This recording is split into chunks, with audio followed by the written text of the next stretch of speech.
Hello, everybody, and welcome back to Discussing a Murderer. We're doing a little extra Discussing a Murderer live tonight. And so it's great to have everybody that just left the premiere came over. Let's start by kind of addressing you guys.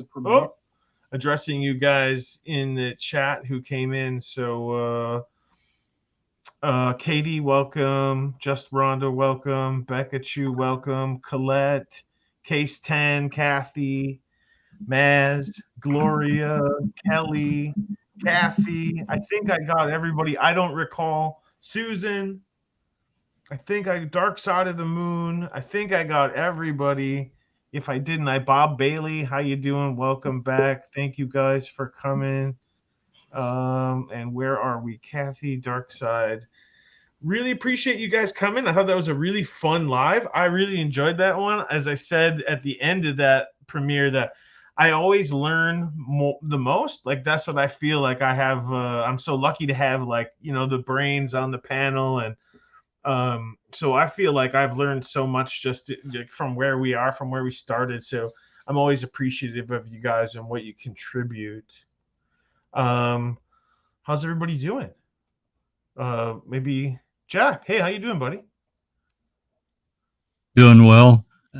Everybody, please tell me if my microphone is too loud. I can adjust it. Oh, I did turn it down, but sound okay? oh, perfect I don't here, have YouTube. Let the people at home Yeah, decide.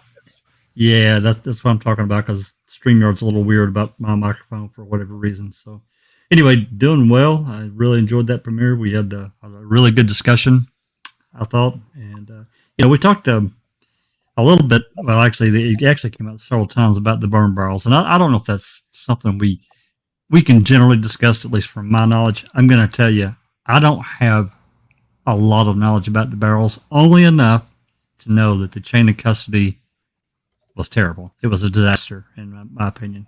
So you talked about maybe what we should discuss. That may be one thing we could at least touch on. I don't know if we really want to have a big discussion. Love to talk about more about the barrels. Absolutely. They're a mess. Yeah. Maybe I'll go around in the circle and introduce everybody, and then we can Sure. come back to that possibly, Jack. So Absolutely. next on the row would be Dr. Silkman. Hey, how you doing there, Dr. Silkman? I'm doing well. Thanks, Jeff, and big welcome to everyone on the panel. It's great to see everybody here and everybody in chat. Don't talk to me about burn barrels, right, Jack 61? We actually had a bit of a discussion on the latest Reading with the Crew, where we looked at Stephen Avery's burn barrel and all the shenanigans with that. So I do agree with Jack 61. The burn barrels are a fascinating topic. But I tell you what, it's a hiding to nowhere because it's a disaster trying to unpack everything in regards to those burn barrels. But it's good to be here. Thank you so much, Jeff, for your hard work. Well, thank you, Dr. Silkman, for your hard work, and that goes for you as well, Jack, and everybody else in the space who's contributed in one way or the other. Let's go to the next one around the circle, and that is Calf Calf. Welcome, Calf Calf. Hello, how you going? Good. That's it. That's all I got. That's all you got. That's all I got. How you going, everyone? Thanks for joining us. Yeah, it's good. I'm excited. Absolutely. And last but not least here, at least for now, we'll see if anyone else joins later. Kelly, how you doing? Good morning, everyone. This is coming from Western Australia at 9:50 a.m. in the morning. Oh, thanks for that update. What was Did that? you say 9:58? It's 9:50 by my clock. Oh, fuck knows. I just winged it. 8 minutes difference she's talking about here. These are serious. We lost 8 minutes there. A lot can happen in 8 minutes. A lot can happen in 8 minutes. Well, a lot has happened, guys, like since the state replied to KZ. We could talk a little bit about that, talk a little bit about the episode. The episode was really fun for me. The burn barrels, to wrap my head around it, I don't, I think that's something that I could talk to and listen to people talk about in a while, because at one point I hear Kratz orders the burn barrels returned. Why would you return them? Like, I don't understand how that's not a bigger potential funny business. So I thought that was kind of a fun part in the premiere to talk about. I enjoyed that, and I know that other people have done quite a bit of research on that as well. But I just open it up. Really, we don't have to have a formatted live here. So, what's everybody feeling about? Maybe I'll just ask that. What's everybody feeling about the state's reply? Get right to it. Where are you at, Jack? That's interesting. That's a good. That's a good question, because there was a lot to absorb with the state's reply, and they hit a lot of good points.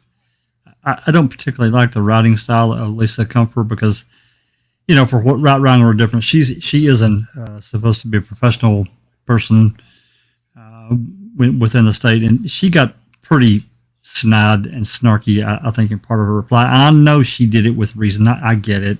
I do, but I thought she got a little snarky, calling Bobby whatever she said, brainiac, or I can't remember her exact wording, but I thought it was inappropriate. But I do think that she brought up some valid points, and but further upon that, and I'm not a lawyer. I'll speak for Big Jeff, as we always say, you get what you pay for. I still think that it's going to require a hearing to debate these things. Kathleen says one thing, the state says something else, and I think in this instance, a hearing is basically almost demanded to sort it out. Get people in there, get them on the stand, and make them swear under oath, one way or the other. And we have to follow that, and we have to live with it. And I've known it from the beginning, and I accept it. And I'm going to add, well, you know what? Let's go ahead and let everybody else comment. And I got one more brief subject to bring up that I think is of interest lately. Yeah. Go around the room, I guess, as they say. And, how do you feel, Silkman? Where are you at? Are we permitted to use harsh language on your show? I think we are. Yes. I mean, within reason, of course. Are you gonna break an iPad again? No. My hands are restrained. I've got to keep away from my iPad. But in all fairness, the response was very craftily put together. The response by the state essentially destroyed most of the points that Kathleen Zellner had put forward in regards to the Denny, Bobby Dassey being a Denny. The thing that did really my head in is the fact that the state works within a very narrow set of goalposts, which means, and Jack 61 will back me up on this, which means that they consider everything that went on in the courtroom as being the truth, which means that any argument regarding anything else that occurred outside the courtroom, for example, item FL, any other forms of forensic evidence, doesn't come into play. And that's extremely frustrating, because we're all looking at this thinking bullshit. But remember, these guys have got the resources that nobody else has got. We're talking about the Attorney General's office here. They're well-oiled. They've got plenty of attorneys. They've got a lot of skill. And this was a well-written response. Right, Jack 61? Right, panel? Yes. This wasn't a 5-minute job. However, I must admit, and I'm sure Kelly will expand upon it, what they wrote was extremely predictable, because, as we know, guys, if there's a small little loophole, any form of doubt, there's no doubt that the state will talk about it, discuss it, and throw it back straight into the face of Kathleen Zellner.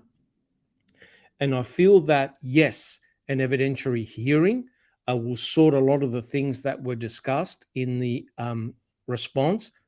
I have an awful feeling, though, that Judge Angie Sukowicz is going to rubber stamp it and prevent a hearing. That's just my opinion. Doc, before we move on, and I'd like basically everyone on the panel to answer this. their thoughts, their opinion.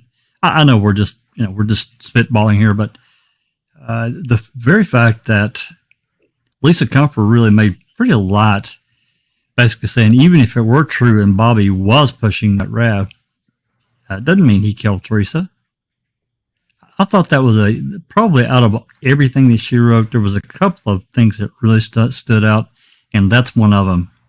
To me, when you connect somebody else to the alleged murder victim's car after the fact, that's an accessory. I don't know. It's really hard for me to wrap my head around her doing that. Anyway, thoughts? Do you want me to give my opinion? Please, Yeah. I'd like everybody, after they give their thoughts about the whole thing, and I'll be extremely quick. Look, the state knew what they were doing, right? The state knew that Bobby Dassey is in a particularly vulnerable position. No matter what the situation is, Bobby Dassey is extremely vulnerable. The state gave an incredible amount of rope to Bobby Dassey. And you can't imagine that the state would give this form of leniency to anybody else. For example, if it was Brendan Dassey or Stephen Avery pushing the RAV onto the Avery salvage yard, you can damn betcha that would have been put in red lights and blinking all over the place. The fact that the state diffused Bobby Dassey in its entirety is very, very disconcerting. And I'm sure Kelly will comment in a second. But all of a sudden, the pornography was now regarded as quote unquote distasteful, right? We're all sort of throwing up our arms in the air thinking, oh my God, the state diffused it.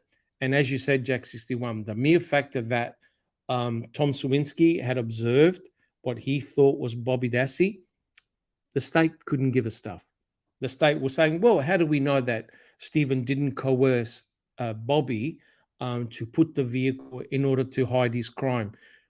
I'm completely astounded, but not surprised. Interesting. Yeah, I share mostly what you guys are saying. Let's move on to Calf. Calf, what are your initial opinions, if you have one to give? What do you feel about the reply? I just think that Kathleen, with all her different narratives, it's just like now it's hard to keep up with where she's going to go next, and the state's just responding. It's like a big storytelling thing. I don't know. It's just so left field for me. This whole Bobby did everything. I don't know. I just can't help thinking. Oh, I don't know. I'm so mind boggled. It's confusing. You know what I mean? Like she's changed her narrative so many times, and now she's even just changing narratives of the witnesses. So I can't keep up. I agree, and I think that might be one of the issues that they kind of bring up. That she keeps changing the narrative. And so then she changes it again, and then they respond. Then she changes it again. Trying to. Well, like we've been saying, at least I've been echoing for a while now. It's like I think most people on the panel, I don't want to speak for everyone, you can disagree if you want, but we always kind of took the position that it was like, well, Bobby makes a good Denny suspect. And I don't know if we were all sold that Bobby was, really someone to point the finger at, but in the case of the law, and now it seems like they've been able to chip away at that legitimacy a little bit. So that's kind of where I'm at. I think I'm also in this confusion zone too, about what to think half the time, about what the strategy is, right? That's where I kind of get my head spinning a little bit. Kel? Yeah. We haven't heard from you yet?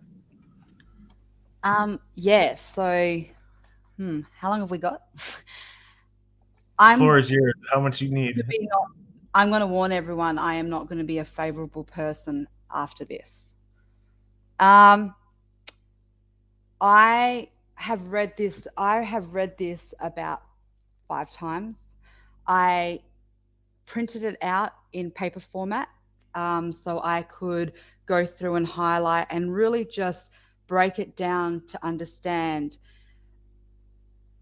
man, they hit some fucking points. And I guess I fear that a lot of the community members, and listen, I am going to be very disclaimer here, and you've heard it from J-Jax himself. I am not a lawyer. You will be paying for what you got. But this is my understanding. This is just my opinion. And I have gone back and I have spent a lot of my research lately studying the law of Wisconsin. I have gone back and decided that, you know what, that is the area that I now want to study, because I want to know what we need to get for the now, because everything in the past is either procedurally barred or it's just not going forward. So I want to capture, what does the law mean and how do we get there? So I think that what I'm seeing in the community, and it's fair, people are ruling off emotion. People are angry and going, this is stupid, this is pathetic. But that's because it's not that you don't understand, but I think it's because you're allowing your emotions, because of the frustration, to rule it for you. Overall, if you were on the other side and this came from Kathleen, we would all be cheering, because there is some really solid points that were hit. And I think that it's because it's so overwhelming that it is a good hit, that's where we're just reflecting back going, no, I rather just dismiss it as being pathetic, amateur, snarky. But it is all that, but it's so much more. They crafted this in such a manner that I'm now scared, because when you go back and you break it down and you really understand what they're trying to say, they give a very, very important message. And you know what? I know I've made this comment and I still stand by it. Kathleen wrote her original motion for the Courts of Appeal. She went out there, she followed their guideline. We all know that they gave her an opportunity. They gave her a window. They said, go away. Here is what you have to do. Go do it and then come back to us. We're not even going to close the door. We're going to give you a chance. And I've always said, I think that she wrote this for them. She's not confident that Angie's going to play ball. She probably knows, listen, Angie's going to handball it to Courts of Appeal. They're the people that matter. And she wrote it for them. And I think that she did overall not a bad job. She also hit points, very good points. But when I went back and read the state's reply, I realized that they also wrote it for the Courts of Appeal. And I want to highlight this to you guys. So when they get to the, I think that it gets overlooked when people in the community are reading it as groups, because you're all reading it, you're listening, but it's going in and you're mushing it around in your head, and there's one person reading it, but you're not taking it in to really understand that footnote. There's a few moments that they cite something, and we see it 3 to 4 times. You'll see the line where they say, it goes on. I'm sorry, I've got the papers, but I've spread them out absolutely everywhere because I've got them everywhere. But they keep saying, you'll see them, like, for example, if everyone goes to page 7 of the reply, you'll see them go on about, and they repeat this same kind of thing. They'll go, as the Court of Appeals noted previously in this case, the mere fact that Bobby could have been at home when these searches were conducted fails to establish anything, speculation who actually conducted them.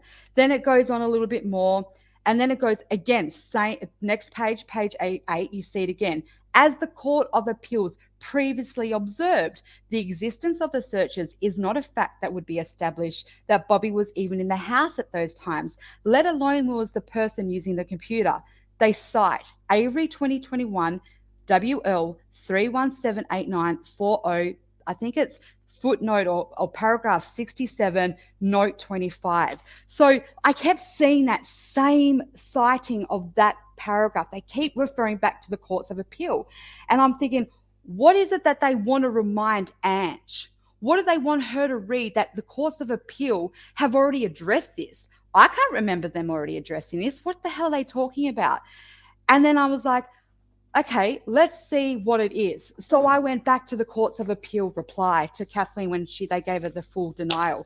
I went to page 41, I went to the footnote 68, and then I went to paragraph 25 where they want you to go. And then I realized, they wrote this for the courts of appeal, because this is what the courts of appeal have already made a decision on. This is already their basis of what they think. Are you ready? They write, we note that Avery's counsel has misrepresented some key facts underlying this claim in the motion to the circuit court and the briefing to this court. Avery asserts that the only Dassey that could have downloaded the images, created folders containing photographs of Halbach, and searched for key terms relevant to the murder. He states that Dassey was the only individual at home when this computer activity took place, but references for support only an affidavit from a computer expert who does not and cannot opine on Dassey's schedule, and a sheriff's department interview with Dassey containing none of this information. Avery also categorizes that the pornographic images as bearing a striking resemblance to Halbach and to the nature of the crime committed against her. I'm saying it like that because they've actually abbreviated, like they've put their quotation marks. As far as we can tell, there is no support for this conclusion in the evidence on record. The Avery misrepresented the facts is material and in deciding a Brady and the effectiveness of the claims. We point them out because of this high profile nature of a case, the greater possibility that interest members of the public will read the briefing and the motions, and in the resulting where misrepresentations are, they go on about they're particularly enormous, and the note where Avery's argument wholly stray from the facts. The courts of appeal have already made a decision, an opinion, that everything that Kathleen has related in terms of the porn searches have not been met in terms of a bar of what she needs to prove is Bobby. Now, I know a lot of you know that I have done a lot of nude research, and that is my objective was I wanted to go back and I wanted to look at, I went back and I stemmed it from Kathleen's motion. I took it as the grail, like the Bible itself. I went back and I wanted to pretend, I want to play devil's advocate. I went back and I went, all right, I'm going to play state. And I made a mock, and I know you've all heard me say this, I made a mock reply. And I made this a month or two ago. And I wrote, if I was a state and I used Kathleen's motion, what I would hit on. And unfortunately, I hate to say that I was right, because honestly, I'm not modest and I'm not gloating in it, but unfortunately, it scares me to say I hit the fucking nail so hard on the head that it scares me that even I can think like that. And they did. They went after the weak spots that Kathleen has in her argument. And unfortunately, they are right. Kathleen has not supplied anything more than what she already has. And now we have it in the Court of Appeal's own writing. They've already made an opinion on it, that it wasn't enough then. So how would it be enough now? And the state are reminding them that. Remember, you have already looked at this and you came to the conclusion that it was misrepresented. And that's scary. That is really scary. And they actually did one step further than I did. My objective was, I thought, if I can place other people in that house, it does hurt the motive for the Denny, because you have to have all three prongs. What they did, not only have they now produced an alternative and records, because they actually added into the footnote that that there was other people now potentially at home and had access in the time frames. They also went that one step further. They're saying to Kathleen and counsel and Avery, not only do you now have to prove that Bobby is the only person, because you keep emphasizing that, you have put the burden on yourself because you have kept emphasizing it is only Bobby. Not only do you now have to prove that it is only Bobby, You have to prove that Bobby was even home. And that is another step. And again, I know we're all going to get emotional and go, that's not fair. But this is the law. This is why they structure things. And you have to be able to fill the four corners of the paper. You have to be able to make sure that you bring receipts to back up where you're going. And that is what this is all about, this motion. When you reread it for what it's worth, they keep saying to her and the courts, all Kathleen will give you is speculative. She'll give you a narrative. She leaves it half opened, and it's filled with speculative opinions and thoughts. There is nothing that is concrete that shows anything that how she got that information, what led them from A to Z, where's B, C, D, E, F. And a lot of you remember, and it's on reference, if you go back and watch any video of the blood experiments I did, you'll hear me say that I knew this was going to run into a problem. They will go into the detail. They will need to go into the detail, because at the end of the day, it turns into Occam's razor. And that is unfortunately what Kathleen is now narrowing in on. She has left the courts two options. You either believe it was Bobby Dassey, and Bobby Dassey not only killed Teresa Halbach, he framed Stephen Avery. And I know everyone's like, well, she doesn't have to prove it. Actually, she does, because she's made that burden the moment she's made those accusations. You can't make those accusations in the court of law without being able to provide proof of how you got there. And then secondly, the other thing is the judges have to sit there and go, so either that's how they did it, that's the one option, Bobby did it, or Stephen did it. And that's what they say in this motion. Or you can believe, instead of the forensic sophisticated young 19-year-old boy who just graduated high school, has no criminal record, was able to pull off the greatest frame of the century because it was successful. Or you can just believe Stephen Avery's DNA is everywhere it's found because Stephen Avery did it. And that is what I've been busting my hole about for freaking ages for people, trying to explain them that the courts don't give a shit about emotions. They don't give a shit about whether you can believe that it could be. It's what they believe, whether they can get there. And Kathleen has to get them there. And unfortunately, she has dropped the ball in some of them. When she has put forth that it's only Bobby, she hasn't included or even crossed and like even dropped it in there that she's factored in the possibility that she refers to Bobby being responsible because of weekday. Now, weekday could mean sick day. It could mean public holiday, school holidays, a day from work, a day off from work. It could mean a lot of things. But you can't just get from because it was weekday, it's automatically Bobby. And that is what they keep pointing her out about. In terms of the question that Jay Jacks mentioned before about how he said he can't believe that she what was it, Jay Jacks, that one bit that you just can't quite get, about the Bobby. So what if Bobby had done it? You guys need to go back and reread it. It comes across interpreting like that, and I get that, but you need to read all. It's hypothetical. I get that. Yeah, I understand what they're doing is, because if you read the beginning of it, they break it down. They give the courts the actual breakdown of what the prong means, and they break it down and say, this is how you have to get there. What I think they've done is quite crafty. They know that is one of the prongs that Bobby actually has. So instead of fighting it, they're saying, all right, we won't fight it because that will actually go against us, because it's something that we know he already has. He has the direct connection. All right, then. Instead of fighting it and putting our asses in a corner, let's roll with it. Let's go. Okay, then, Kathleen, you want to play that game and make it Bobby? We'll give you an alternative where it could have been Bobby. But like you said, it's that one line in it that really narrows it down. They say the direct connection has to be connected to the perpetration itself. You have to be able to prove that if you are accessory of the fact or whatever, that you were directed to the crime itself. And guess what it doesn't do?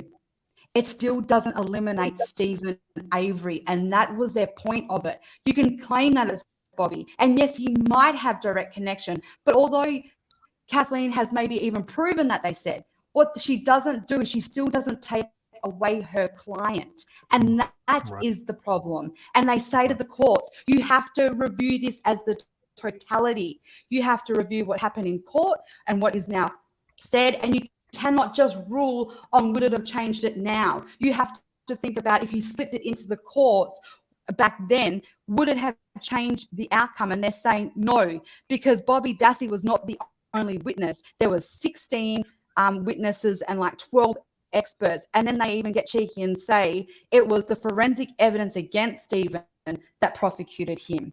And then they remind you, and they do this last thing that says, basically, just remember, Bobby Dassey's DNA was never there. So they go, not only that, not only have you not removed Stephen Avery, you got to remember our courts and our lab removed Bobby. He was nowhere to be found.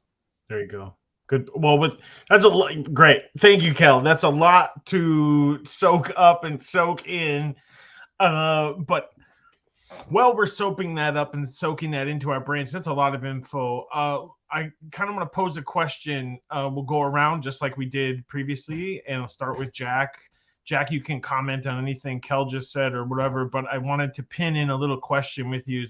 Ultimately, the question is, do you think she will be granted a hearing, whether limited or not, any kind of hearing? So that's the question that I'll lead you into, and then go ahead and comment on anything you've heard.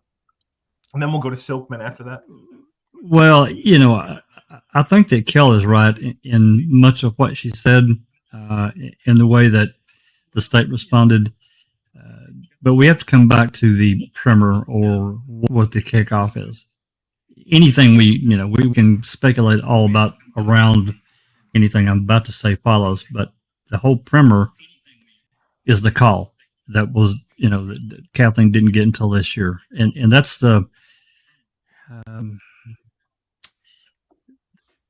state was, I think, in a lot of what, Kel just talked about, and in this response was trying to basically downplay this to such a level that that it doesn't matter. But the truth is, it really does matter. It's unfortunate, we can't. I don't know how much she can bring in if a hearing was granted. I'm not legal enough to say how much can be brought in, knowing that Buting and Strang both tried to get the radio transmissions and phone calls as far back as I remember a fax that Buting or Strang sent in July of 2006, and they didn't get anything. And then here they turn around a couple of weeks later, 1st of August, Remaker gets into this hearing, and I don't know, I think it was Strang, or one of them was questioning Remaker. Is like, well, have you reviewed anything, prior to this, blah, blah. Well, yeah, I reviewed some phone calls and some dispatch calls and blah, blah, blah. And they're like, what? And then they turn around and they give him 30 calls out of all of these hundreds and hundreds of calls. And then, Rookie back in 2018, fall of 2018, he got a pretty good bevy of calls from lines 4201 and 4202, I think it is, whatever it is, to MTSO. And he's been, between him and many of us have been trying to get more, because we knew that there were 35 or 36 CDs. He got 13 originally. And so this year, then Kathleen is able to get the rest of the story, as it were. They've been withheld. My point being is that there had to be a reason. You can't just say, well, they've got a warehouse the size of the FBI and they just couldn't find it. It was over in the corner behind the box up on the shelf. No, I'm sorry. This is an important point, and I don't know how much they'll be able to bring into that. Maybe none of what I just said, but still relevant. So the call itself, unfortunately, we don't have the second part of the call, whether it exists or not. I've been posed this question actually several times. Kel and I talked about it actually quite a bit yesterday, and I've had other people that have messaged me. The truth is, I don't know of any call, just thinking off the top of my head, I may be wrong, that has come into dispatch at Manitowoc. And then the dispatcher connect that call to someone on a cell phone, and we hear the second of that call. I'm not saying it doesn't exist, but I don't recall a single one. Now, with that said, there are calls that originate in the office where they, Lieutenant Syme or whatever the hell his name is, or one of them, shift commander, calls out and they've talked to someone, but the call originated in the office. That's different, right? I think that once this brings up the part, and I will say this again, because there are some out there that are, I've heard the second part of that call. I heard what Singlub and Sowinski said. Okay, you're going to have to prove it, because I don't know of anywhere that's been posted ever. We have not edited anything in the Foul Play library. I can tell you that. You can see yours, because he and I are the ones, and Zoe are the ones that put it up. Nothing's been edited out of there. I'm telling you, it's not. We would not do that. I mean, unless specifically asked. If we got something and Casey said, hey, you need to hold that, of course we would. But I'm telling you, in this, it didn't happen. So we don't have the second part of this call, which is, that creates another problem. To solve that problem, to me, the only way you can solve that is to get Singlub on the stand. He may say, I don't recall. I don't remember. It's been 17 years ago. Fuck, I don't know what I said. He might do that. Well, fine. But that's to me, that's what they have to do. I think you bring up some really good points with that, Jack. Just to facilitate a little bit, we'll move over to Dr. Silkman. And the question that I asked additionally to any of your comments was, do you think she'll get granted a hearing ultimately? No chance in hell. I would say that Judge Angie has got the rubber stamp in her hand, and it's going to hit the page, denied. There's no question about it. I mean, if you look at what Kelly went through and the way she eloquently presented it, it's a sledgehammer, right? I've gone through the document a couple of times myself. I've written down a couple of notes, and we're all very frustrated, but we have to be level-headed here. You can't let emotions take place. You got to look at it for what it is.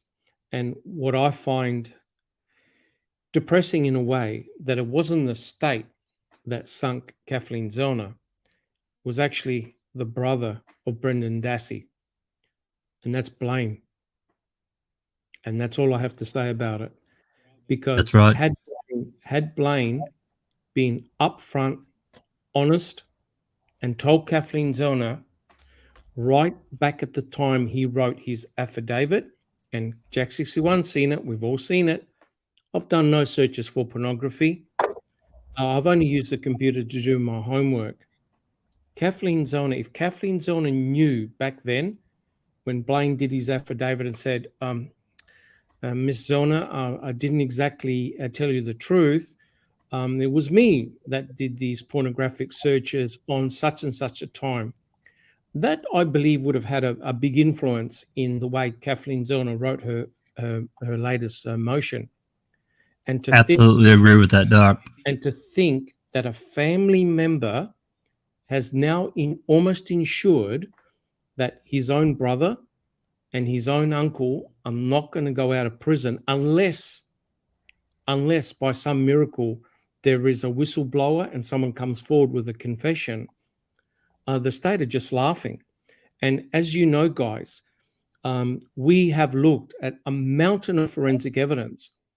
We've all questioned it. But you know what? As Kelly put it, it means zip.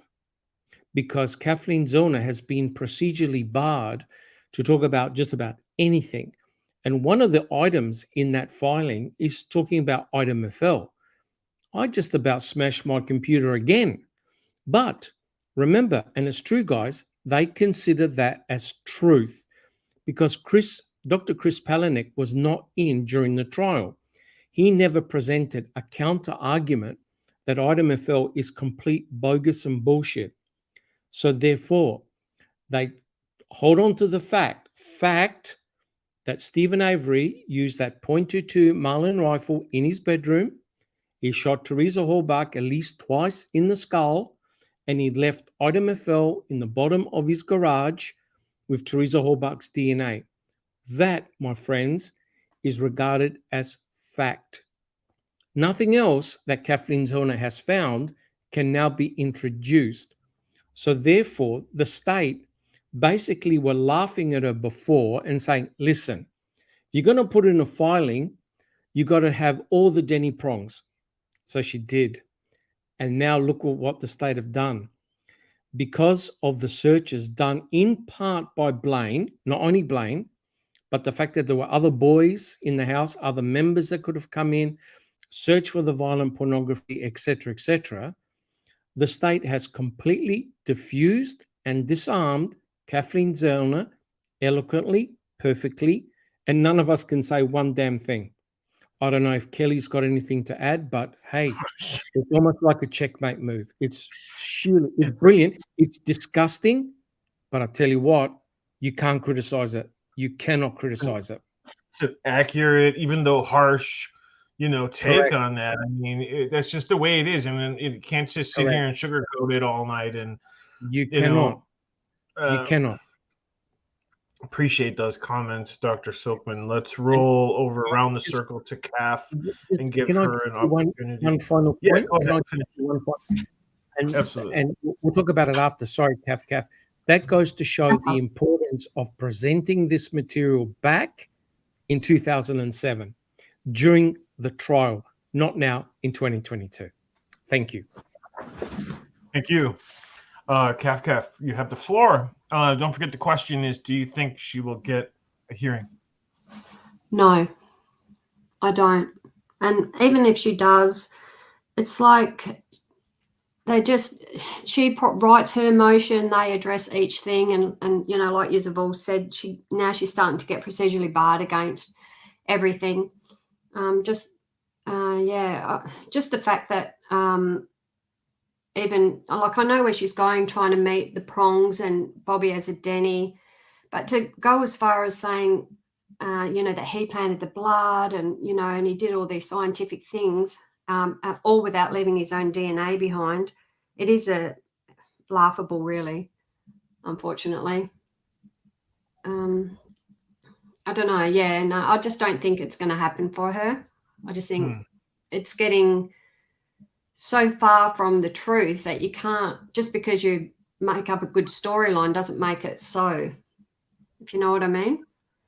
No, I mean, absolutely. I mean, I think this is, I brought it up earlier in the live that we have kind of collectively been saying for a while that even though we didn't necessarily believe it was Bobby, we thought we kind of understood what she was going for. But when you see this reply put in by the state, things get a little more clear that maybe this isn't the winning hand that we were hoping for.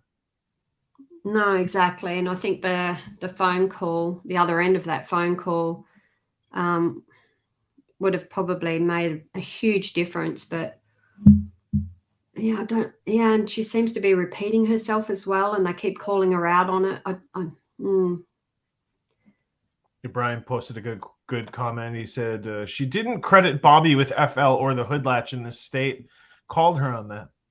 And so, this is what's going to happen is they are going to go after every statement that she makes in the filing, and they're going to attempt to take it apart before it reaches Judge Angie's desk, right?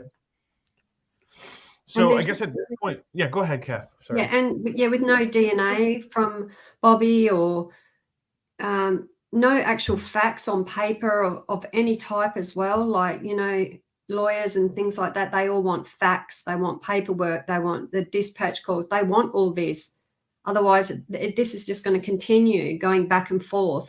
Kathleen Zellner will say something and the state will just refute it and say, well, how can you say this is so, blah, blah, blah. But,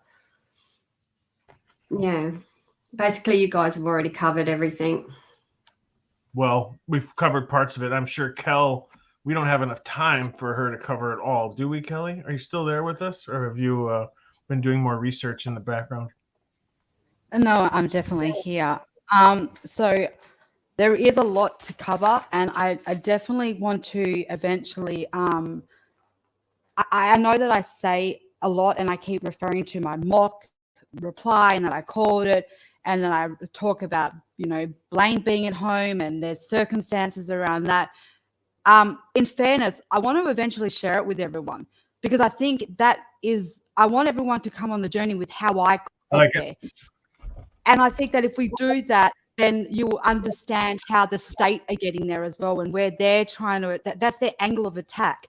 That was my whole point of doing it, was to get into their heads and see the angle where they're going to come, and they did. They went exactly where I would have went, because it is the strongest avenue. And that's basically what the question is. You want to ask whether or not we think an evidentiary hearing will take place. Well, the truth is, I want to say no, because at the face value, I don't think that they will. But in fairness, I know that a lot of people say, well, this is what an evidentiary hearing is for. But you guys are missing the point. The point is, this is why the state replied. They wanted to put it on record. This is their angle. This is their argument. They're basically saying, this is where we're going. If we have an evidentiary hearing, this is what our argument's going to be. If we can shut that down and already tick off all the boxes before we even have to get there, then we don't need to waste time, resources, or the courts, or in highlighting here, or the families emotional, damaging their emotional by opening things back up when we don't need to. In fairness, when you compare what we have from Kathleen to where the state has hit at this stage, now I'm only basing it on right now, because Kathleen might come back swinging and produce something that it's not going to be something outside of the field, because trust me, the courts don't work like that. It's not going to be something we haven't seen, because if she starts pulling that shit, she's just gone and killed herself in terms of the case, because you can't do that. And they addressed that, which is another part of this journey that we will go on. But I don't think that they will, and I don't think that they should. And then that's cruel to say, but right now, the argument is we've seen everything that she has put forward. That's why we have exhibits. That's why she has to put exhibits to the court. She's got to put her best foot forward, show her argument, and these are the documents that back me up. The state have said to her, if that is all you've got, then it's pure backfield speculation. That's all you've done. You've tried to take us on a journey, but you've got nothing to support that. And I think that's where it'll stop. And of course, again, repeating it, unless, of course, she comes out and gives us something in bulletproof like vest and bang, bang, bang, hits points that we're like, yes, that saved it. That saved it. Until then, I don't think we're going to get there. The other thing that I want to really hit on in terms of how the state constructed their argument back, they did it very strategically, and I'll tell you why. Kathleen, in her previous, in her motion, she put forth around 137 points, and her 137 points is a cluster of intertwining between two subjects, Denny and Brady. Now, the state, from how I interpret it, and if you go back and read it for its face value, what the state have done is they haven't addressed the whole 137 points. What they've done is worse. They've gone straight in to the core. They're like, your main arguments is only 2 points, Denny and Brady. If we can knock out those 2 points, your whole argument, the whole 137 other points that butterfly around them, they disappear. I don't need to argue 137. I only have to hit the 2 core arguments. And they did. They went straight in. They went straight from the Denny, the motive, the opportunity, and the direct connection. And again, they did it in such a strategic way that they keep reminding the courts, when they go to review this, they keep saying, just remember, Denny is a 3-prong. Never in the history of the law has it ever been a 2-prong or a 1-prong. If she just loses just one prong, everything else, it all falls apart. Denny is gone off the table. And that's why I think they started with motive. That was one of their strongest points. And you can see it was because they really wanted to get in there first and go, you can't even prove Bobby was home, let alone the fact that you ignored that there's other people that could have done it. That's the heartbreaker in terms of Denny. The rest, they were like, again, like J-Jack said, they fluffed around with it. They're like, well, if you want to play, we'll add Bobby into it. But again, you've already probably lost motive. So what we say after this means shit. They're not going to open up an evidentiary hearing because you hit the nail on the head for direct connection, but you miss your 2 points with opportunity and motive. And then you've got obviously the Brady. And I have to agree. In the court of law, they cite the case about it. And the thing is, and the issue that she has is there is no second half. And without that second half of the court, it will become hearsay. And I know that you're all saying if we have an evidentiary hearing, they will put Sergeant Senglebub or whatever his name is up on the stand. But this is what, if you go back and read it, this is what the state's saying. Hey, this isn't our burden. We shouldn't have to have an evidentiary hearing so we can ask him. Kathleen has brought this forward. She didn't even investigate him. She half-assed her own investigation. She went and interviewed Mike. She went and interviewed Tom Skowinski again, and whatever else she put forward and her exhibits of the porn, but she stopped at the one person that she should have gone to get on the record. It is not our burden to have to open up as not a retrial, but a hearing just to hear something that she should have went and tried to obtain herself. I know everyone's like, oh, he might not have even spoke to her. I get that. But the point the state are making is this is Kathleen's burden. This is her motion. When you put forward a motion, you are asking them to listen to you. So if you want them to listen to you, you have to give them what is needed. And she fell short of it because that's what they did. And again, when you read it again, they have a dig at her. They said to her, you didn't even attach the audio to us. You didn't even supply the audio. All you put in as evidence was a piece of paper with who somebody at an unidentified time by an unidentified person, not even authenticated piece of document of a transcript of what someone has interpreted is what is said on the call. And they dig her for that because what they're trying to do there? They're trying to say to the courts, hey, this could become procedurally barred because if she doesn't show us where she got it, how long she's been in the possession for it, and she could have added this to her motion in 2017. Guess what? It's procedurally barred. So they're saying, show us how you got it. Show us when you got it, who gave it to you, and that you followed the instructions of the investigation all the way to the end with it. Otherwise, we could consider that this should have been procedurally barred. So that is what I think maybe she will reply with. Maybe she'll come back with her reply and she will add those details because she wants to finalize and tie the bow that they're actually which is required from her. Tie it all up, clean it all up, and give it to them. Well, that would be a great question to ask everybody. KZ has the opportunity to reply into this. She doesn't have to, but do you think it's the right thing to do? Should she reply, and what would she say? And that's what you're saying, Cal, is to just tighten it up and try to reply to what they're coming at her with, or just let it go to Ange? No, she has to reply. She's going to have to reply. Now, for my opinion, I think she has to, because I think if she left this as the last full stop until Ange sees it, I think that will be hurtful, because it would be a very powerful statement to leave it. And I personally think she'll come back, and I've got a feeling she'll come back, and what she'll do is she will address the fact that they didn't attack the 137 points. I think she'll say, oh, they glossed over some of the most key fundamental parts of the case. They didn't attack certain elements. And I think those elements she'll bring up is because they didn't hit on the day of the 31st, the porn. So they don't address that.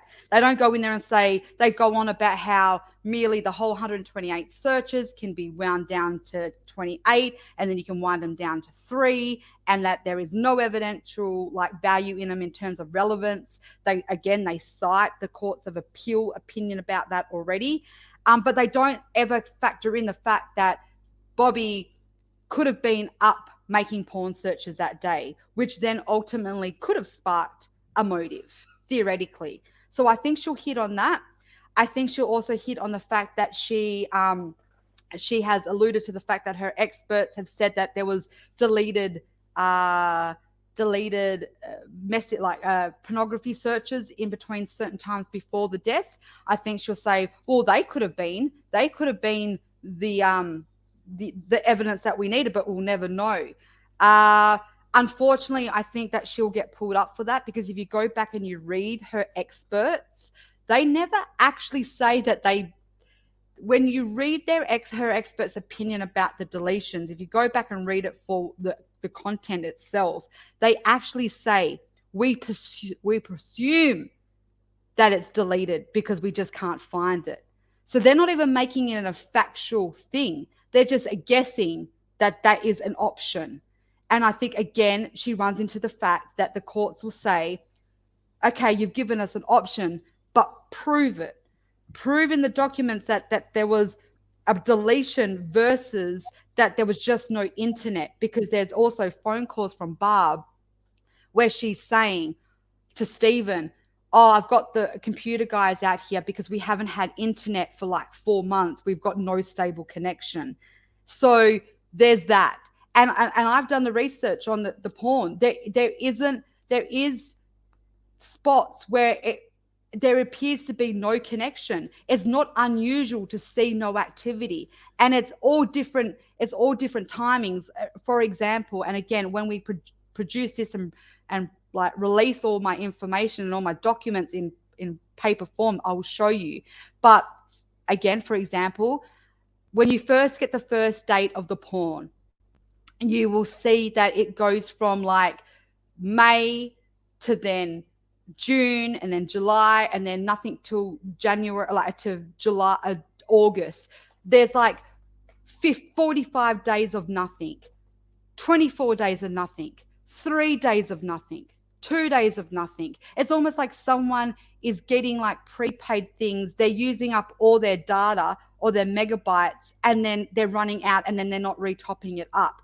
And then you see this fiending of searches because they've got the internet, and then it goes again within a few days. And then there's nothing for another 112 days. And then there's something, and then out of the blue, there's 4 days of activity, and then nothing. So again, there's a pattern there. And my point is, these are the things that she's going to struggle with, even if it goes to evidentiary hearing, because these are the points that Ange will want her to cross. Okay, prove that it was deleted. If this is your argument, show me how they were deleted. Show me the pattern that you see that. And I think at this stage she's going to fall short because it is speculative. Show me. Yeah, Show me. But not only speculative. Sorry, Jeff. No, go ahead, Dr. Silkman. I was just going to kick it around anyway. It was about, Go ahead if you have a comment. Absolutely. I was going to say, it's not only speculative, it's irrelevant. It's now irrelevant, because if you look at the argument that both Call and Kumpfer made, they regarded it as distasteful pornography. And they don't agree. They gave the example of Dressler in terms of that he had pornographic material, but it belonged to him, exclusively to him. So they can pattern match the pornographic material that he had viewed and saved on his computer with what he did to his victim or victims. You don't have this in this case. So therefore, Kathleen Zellner's barking up the wrong tree. And the sad thing is that because of what Blaine in part said in his affidavit, the pornographic searches on that computer now become null and void. Do you agree, Kelly? I do agree, and you are right. The courts of appeal have already reviewed this, and they have already said there is no relevance. And I just want to cite something about the Dressler case. They make really good point here. well, the good point they made is the merit of it. But I'm just going to say they also laughed at Kathleen because she's the one that actually cited the Dressler case first. And they write in a footnote, by the way, judge, whoever's going to see this, she cited a case that isn't even recognized in the court of Wisconsin because it's federal. So she's citing a case that bears no burden in this courtroom. But they're like, but let's carry on, just to show you that even the legal side of it, Kathleen didn't even hit the mark. But let's attack the merit of it. Let's just give you a little bit more. And this is the most part that when I did my really big research, and again, I can't wait to show you all how I got there and to show you how it all comes out. Kathleen is brilliant, and I'm not going to take that away from her. She is. She's crafty. She's a lawyer. She knows her shit. Unfortunately, she's that crafty that she knows how to word salad shit too. She knows how to word things favorable to an argument. And that's not her fault. I'm not saying that she's deceiving or whatever. She's just doing her job, and she does it great. However, they called her out for it because Kathleen, when you go back and you read everything, and like I said, I use her motion as the Holy Grail, like the Bible itself, as the guideline. She makes out that the torture of the pawn was a lead up to the killing of Teresa Halbach. But when you go back and read her actual experts, that is not what they say. They actually say, no, we're trying to say that the connecting factor was the child stuff and the excessive pornography. This is the Dressler issue. Dressler case was designed for him. And when they got his computer, they realized that he was the only person that had access to the computer. So therefore, they knew it was him. Also, when they got onto the computer and they looked at the contents of it, it matched the crime. It matched the perpetration of it itself in terms of the weapons that was used, the homosexuality element of it, and the mutilation. How he dismembered the body was how they found images on that computer. So it was a direct connection to the crime itself. And more importantly, they were able to establish in the courts, and why they allowed it to become a thing was because this was done all before he killed the guy. And therefore, that was able to show intent, motive, and opportunity. Now, when you go back and you look at, Kathleen has actually released in exhibits the dates, some date timestamps on the actual porn, the torture porn and the death and the mutilation. And it was all on and around the 19th of April of 2006, which is after the fact. And that is what the state come at hard. You cannot prove motive when this is all after the fact. There is no intent. There is no build-up. There is no linking factors to that. And the courts of appeal, they say, again, courts of appeal, read your opinion. They have what we don't. You guys all got to remember that. Remember when Kathleen's in MAM 2 and she has that big booklet and there's pages and pages and she's like, she sealed it and she's only given it to the courts. And she's like, there's a striking resemblance to Teresa Halbach and the courts. We've never seen it because she sealed it for our eyes. But the judges have, because they've got access to all the exhibits. And the courts of appeal have said, and I read it to you guys, we've reviewed everything you've given us. You've misrepresented what you think you see. We don't see it. There is no resemblance to the crime. There is no resemblance to Teresa herself. There is no connecting factor between the pornography, the torture, or anything that you allege. That is how Teresa ended up dead. And like Silkman said, they go back to what happened in the court. That is the facts. So unless you, and they say it, unless you see in it a woman that's been shot in the head and then mutilated and burnt, it doesn't fit the crime. Anything outside of that scope is irrelevant. Interesting.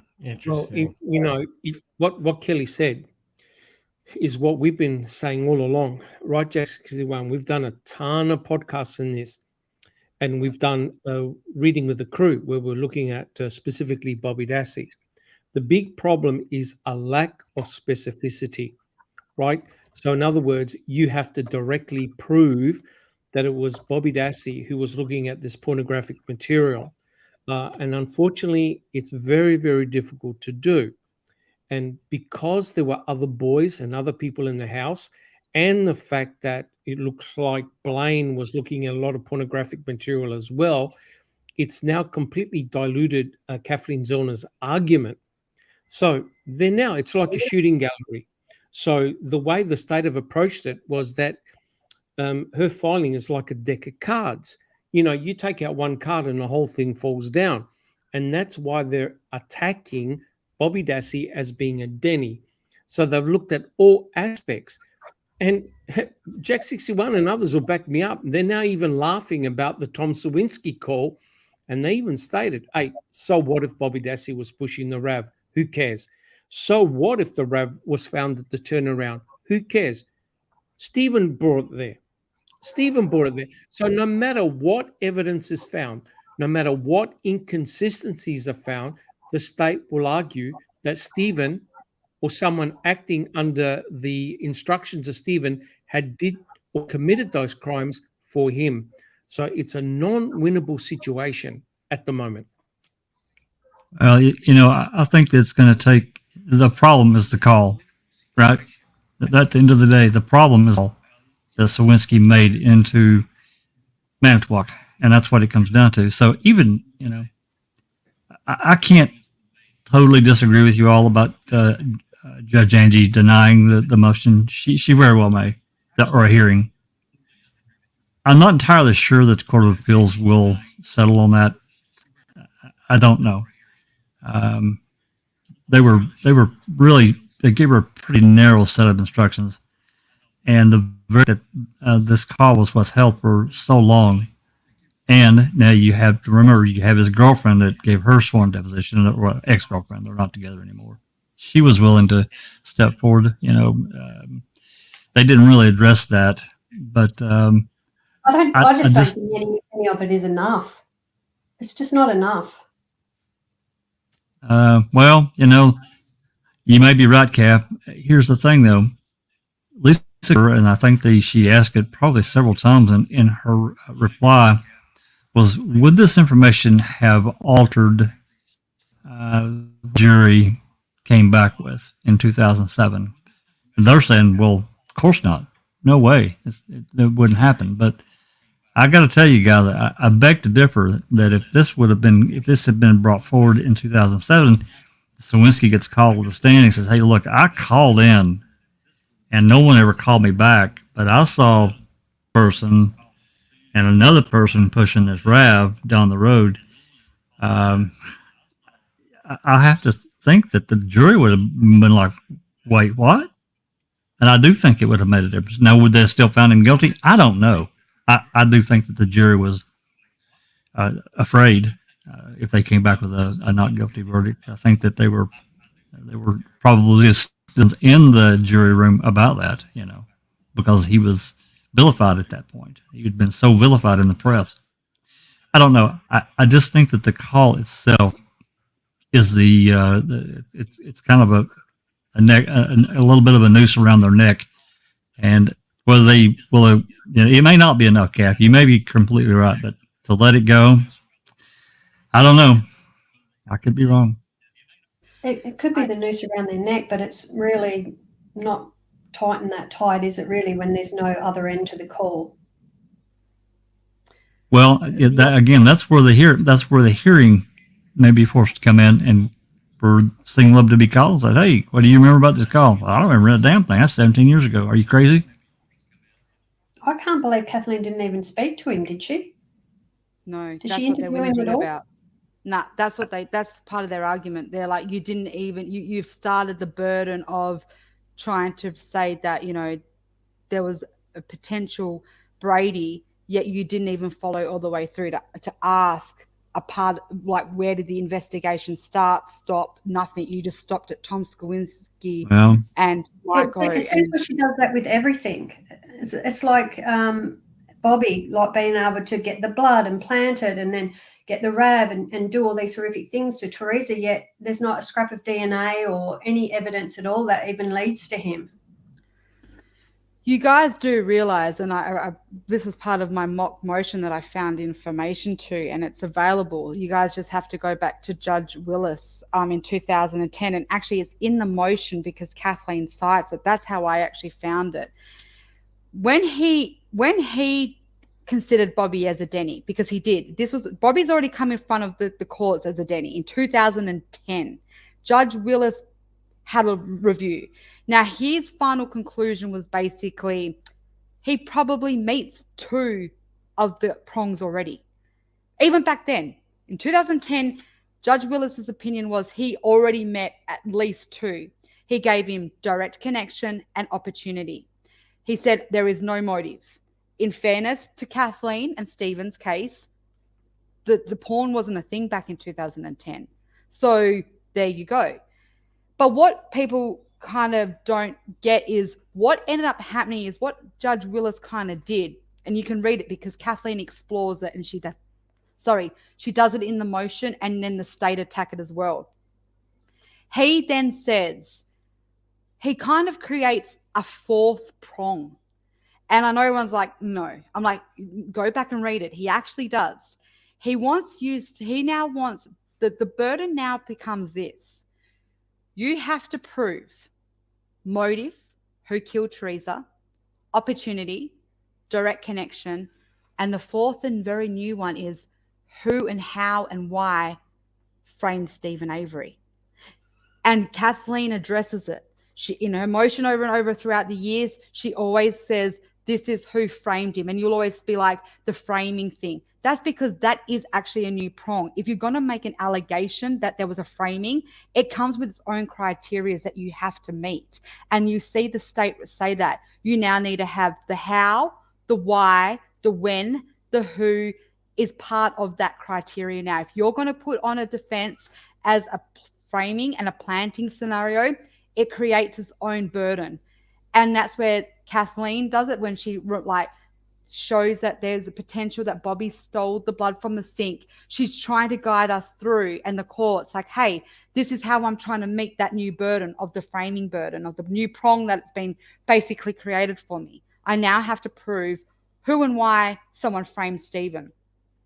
And the state is saying to her, and this is where they actually incorporate, when you go back and you read, they combine the two. They do, when they address the opportunity, that's when they split it from opportunity / the framing of Steven. You see them mold them both together, because when their judge is reading it, they're going to go, these are all the requirements to opportunity. And while you're covering opportunity, you have to cover how the planter and the framer did it as well. And when you go to the motive side, you see it as well. They go not only how Bobby would have killed Teresa, but how did he then plant and what was his motive to frame Steven? So they've incorporated the new prong that that's been opened up whenever you put forward the planting theory. You can't just stand up there and go, oh, he was framed. Because of course, everyone's going to go, well, then by who? Why? When? How?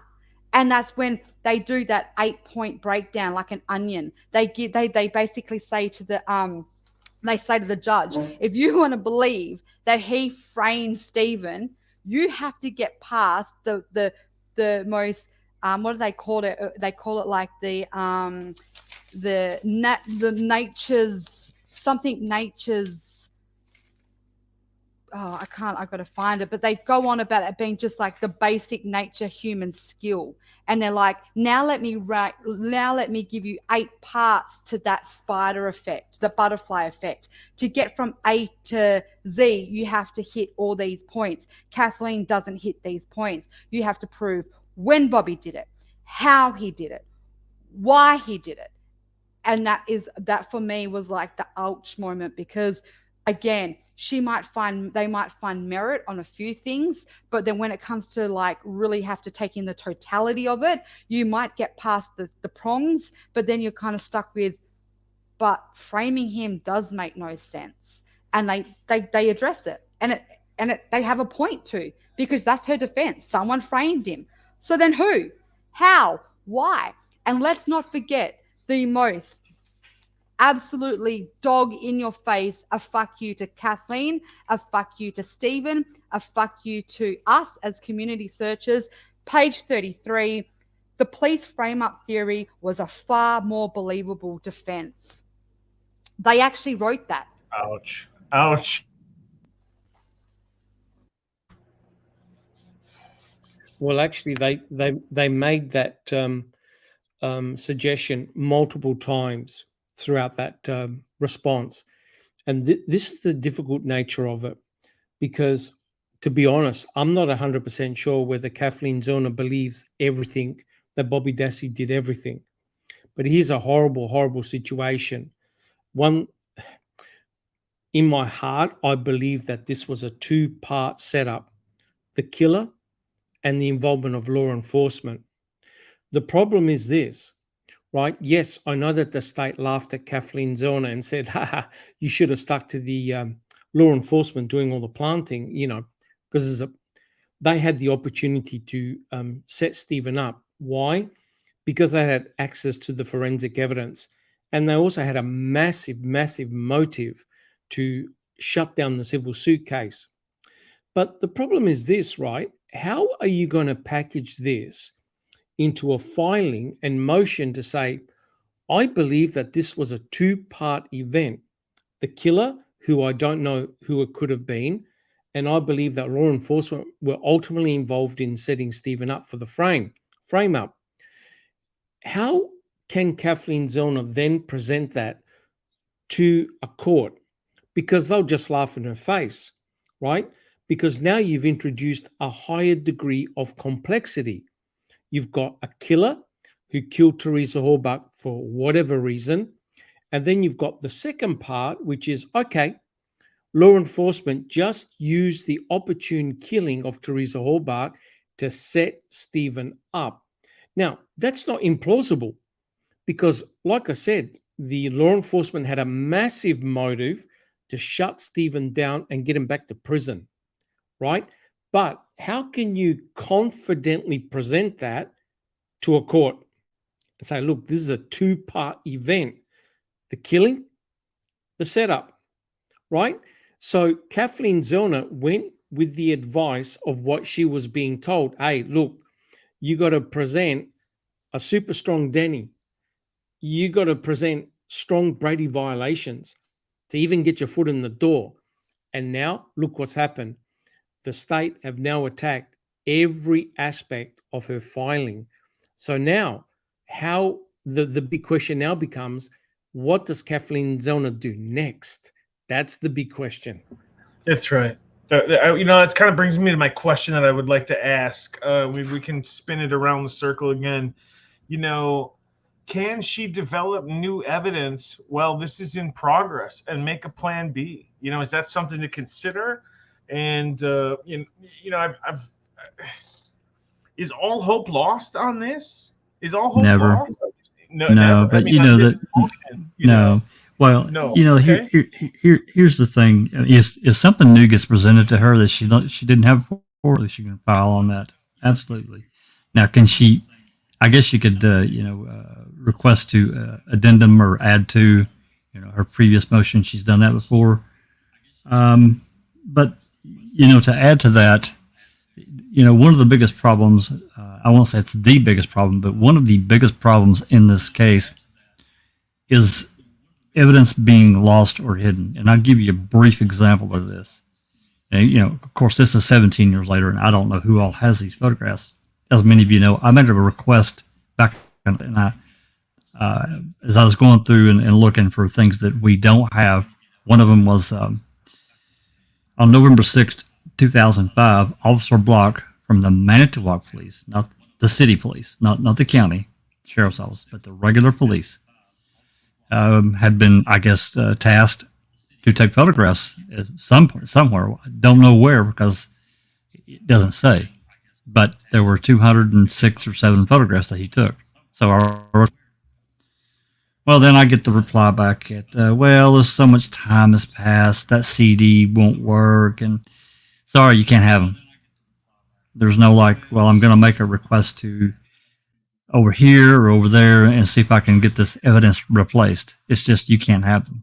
So he, Uyghur, he just kind of ends it right there. So, I did try to the prosecutor.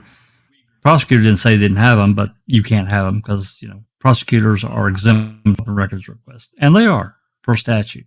So I thought, okay, I'll contact the city police. Well, that evidence tech said, hey, we don't have them either. She went and checked, and there's a few days in between, but she says we don't have them either. So here we are, all these years later. We got digital evidence that apparently is decaying, in the evidence locker room. But there are other aspects. There are other pieces of evidence that are probably exculpatory that we don't have. The flower. It's clearly an edited video. We don't have it. I could go into a whole bevy of things. Unfortunately, we get up with the procedurally barred bullshit.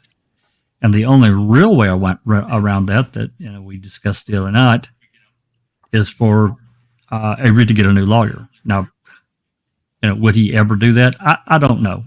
But that has to be an option now. It has to be an option now. Interesting.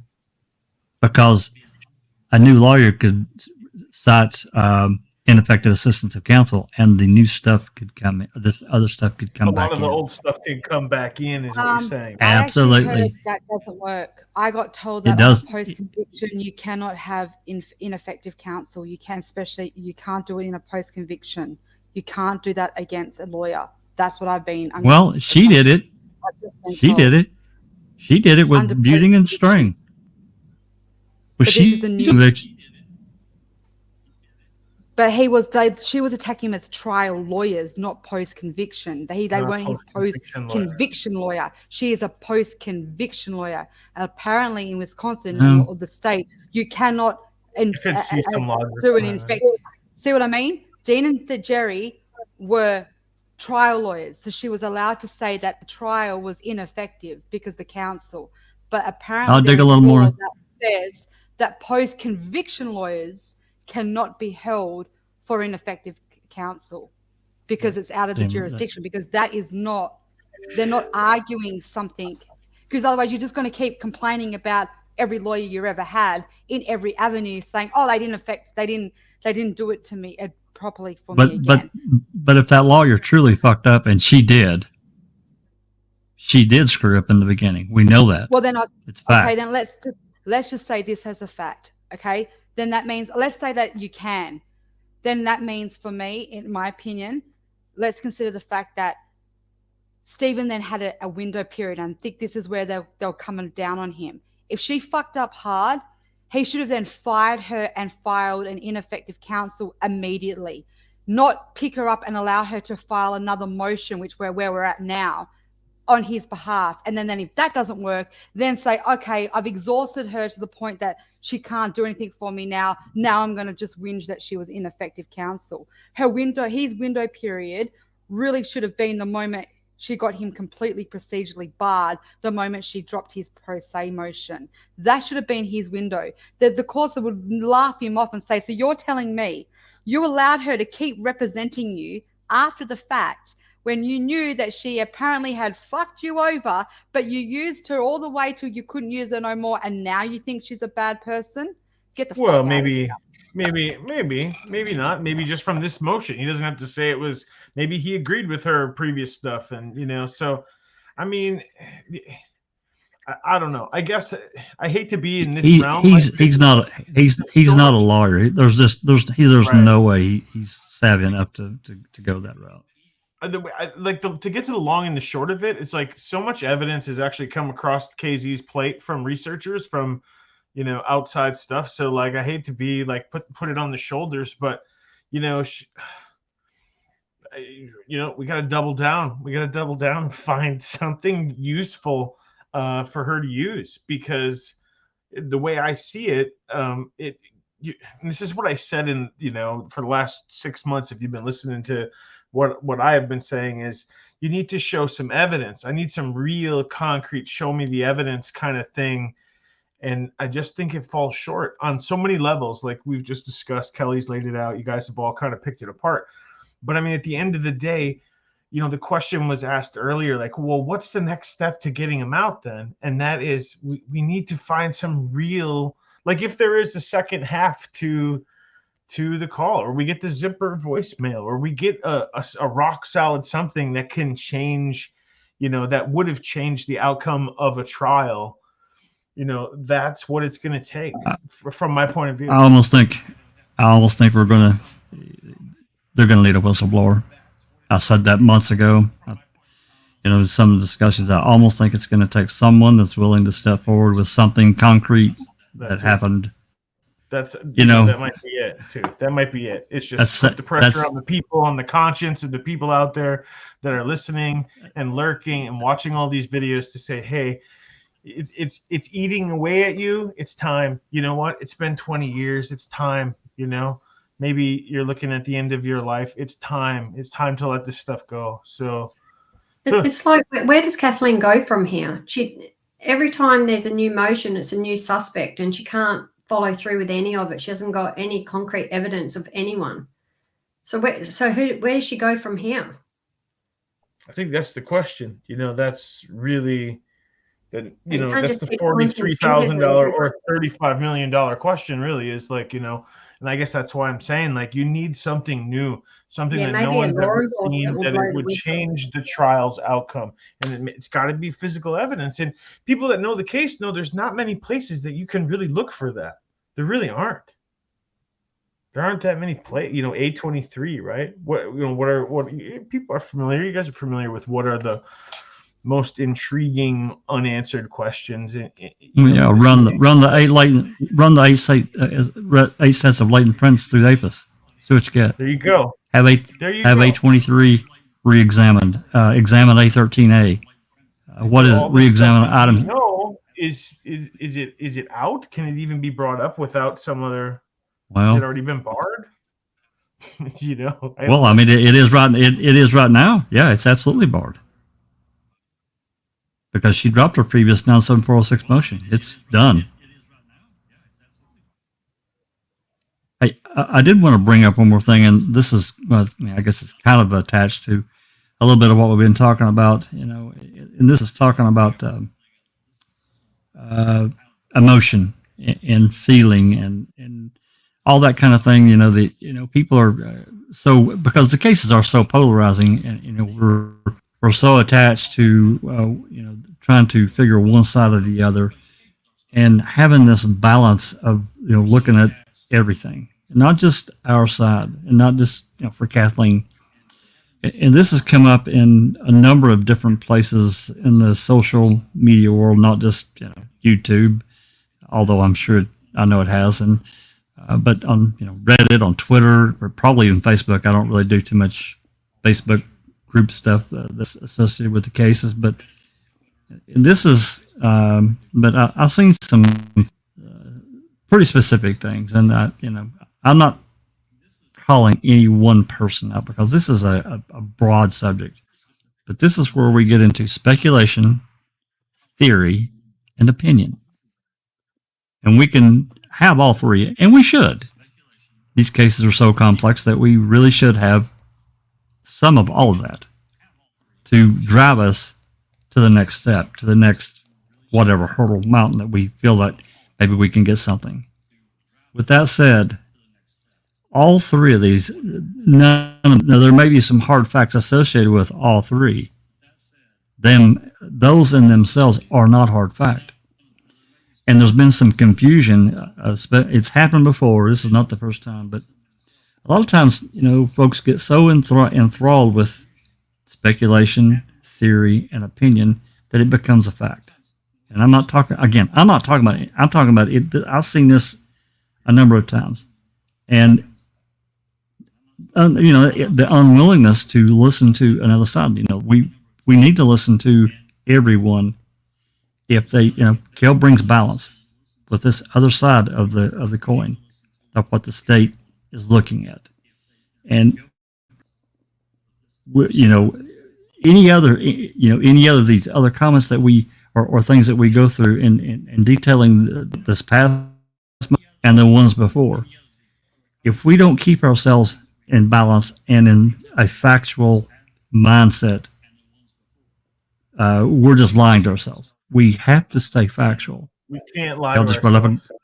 Absolutely not. We have to examine what we're Jack, I saying. just gotta back you up on that, because we can't. If things that come out that are negative, we have to be honest about it. We can't just pretend it's not there or wish it away or call it corruption. And and this is, I don't want to beat on this too hard, but my angle is like, I've known since I was born that Wisconsin was corrupt. I would love nothing more than to watch Wisconsin corruption be exposed. But when it's not the Wisconsin corruption that's causing these mistakes in the filings, you can't call it corruption. That's kind of how I feel. I'm like, well, yeah, there's corruption, but I just don't think we have that. Don't call this, when they deny it, corruption, because she just didn't meet the prongs. She just didn't meet the requirements, and that's how I feel. Like, yes, I know it's really quick for us to just want to judge and just quickly say, well, if she didn't know she was up against this corruption, and then I would have them direct them to look at what she filed. And I don't think that is corruption. It's just a failure on her part. Let's be honest. We can't lie about this stuff. Correct. That's right. It's hard to talk about it, but it's true. Well, I mean, our trusting Kratz at all, or not Kratz, but Fallon. I get them too confused. I get confused.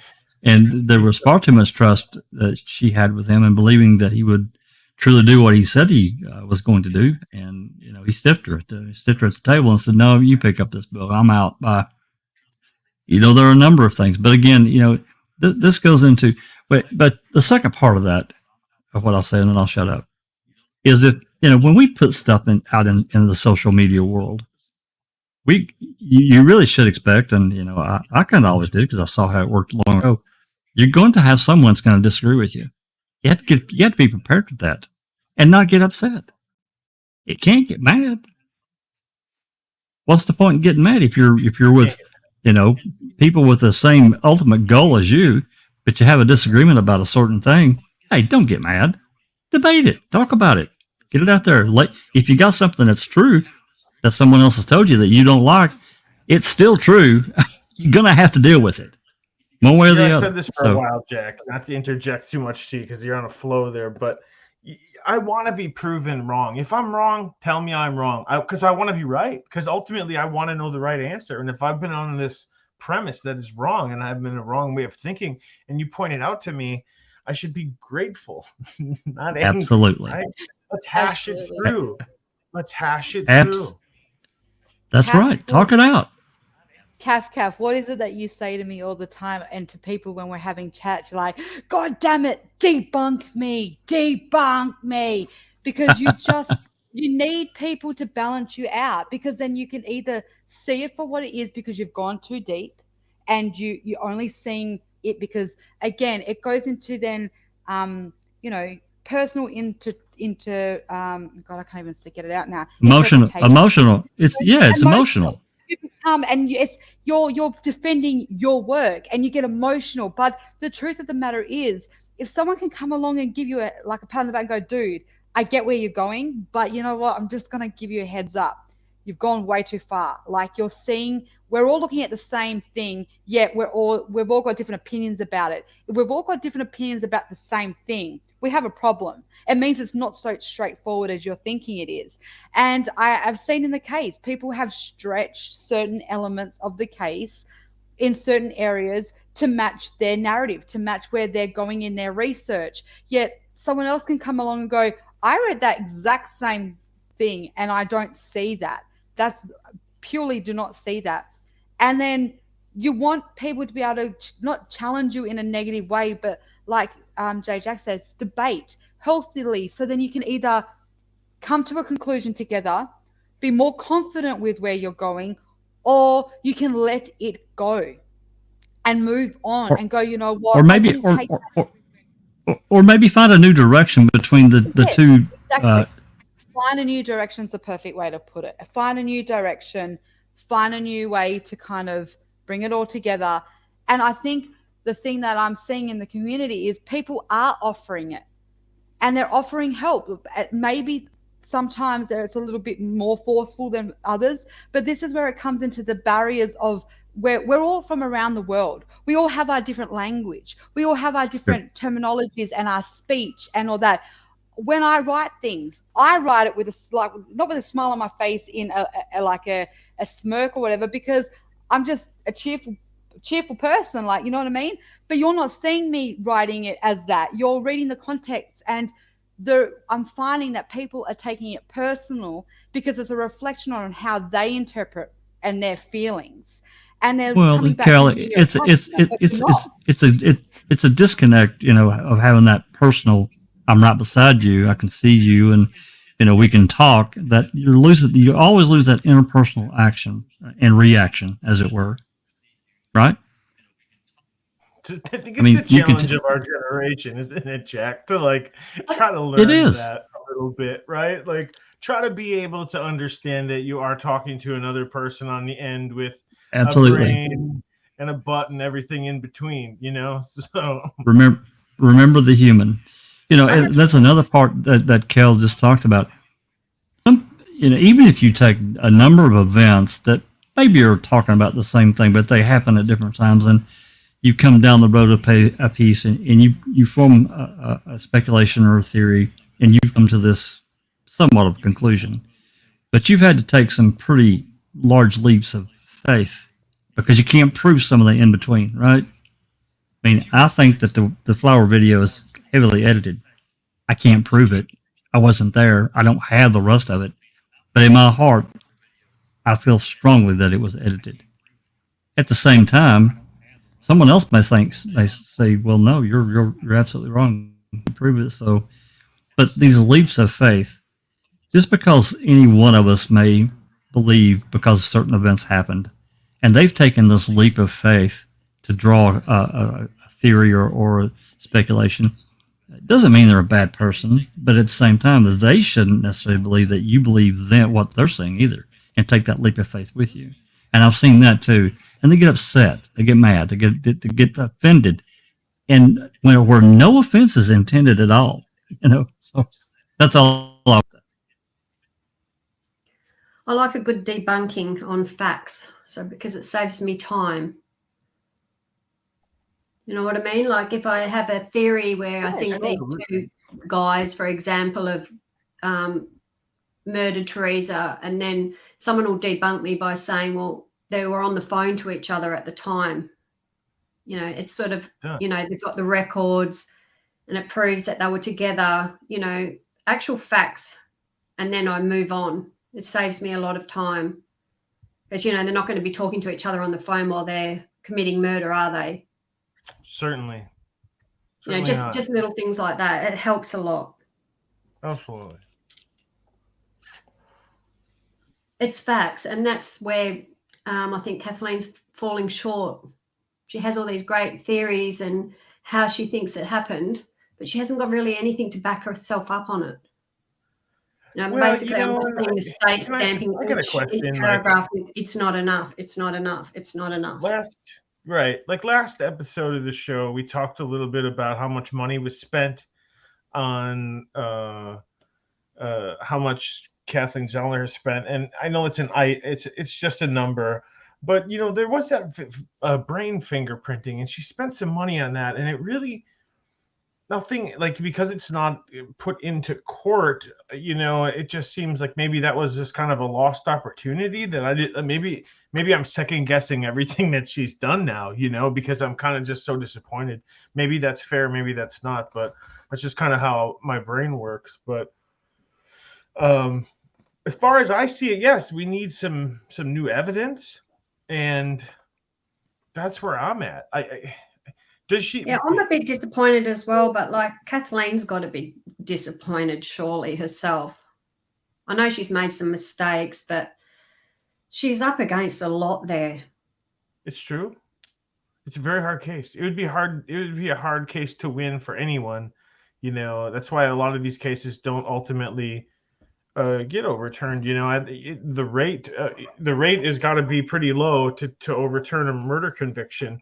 It's not, and I think Kel has said this on many occasions. It's meant to be difficult because you want to keep the bad people in prison. You don't want to give them too many. So you want to be fair, but you want to be, there's a finality that the court wants. They want things to be neat and tidy. And if you go and appeal everything all the time, it's not so neat and tidy. Yeah, they want proof. They want facts, and they want the proof to back it. There you go. I just want to weigh in something, and it kind of is going to circle back, and it's going to kind of circle back to what Jay Jax was pointing out to before. But again, I just want to stress, I'm not trying to make this any more negative as it is, and Jeff Jones will back me up on this because I've been, using him as my sponge to listen to me and go, am I in the right direction? Are you reading it? Are you interpreting it how I am? Like, give me some feedback. And he keeps saying to me, oh my God, I feel like you're punishing me. Like, stop. But I just, again, like what we were discussing before in terms of, I want people, I don't want to get so caught up in something and misinterpret it and then go out into the community and talk shit, basically. I don't want you guys to also take what I'm seeing or saying as gospel. I will provide the information. You guys go out there and you have a look at it yourself. That's why I kept saying to you a few months ago when I kept spouting on everyone's lives, Blaine's home. I found some shit. You guys want to hear this? And no one was paying attention because it wasn't so much relevant back then. And then it all kind of come out and I'm like, But what I want to say is Jay Jax makes a great point. And he's like, Skowinski, the phone call.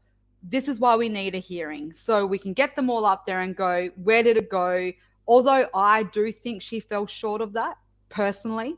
I don't think they need a hearing because there's nowhere else to go with it because she's produced nothing that you can probably gather unless there is a second call, which is in debate. There's a person on Reddit that I've been following. I think their name's Lab something. They've made some really interesting points. And that is like, we're hearing the first half of the call because it was to a dispatch operator's line, which is of recording. And then when you hear them switch over to the sergeant, you hear like them dialing in a number. Now, over in Australia, I think we have like 9 or 10 mobile numbers, and that's how you can identify. But this person said they've counted it, and you can appears to be a certain numbers you can hear being dialed in. And seven digits. Right. 7 digits.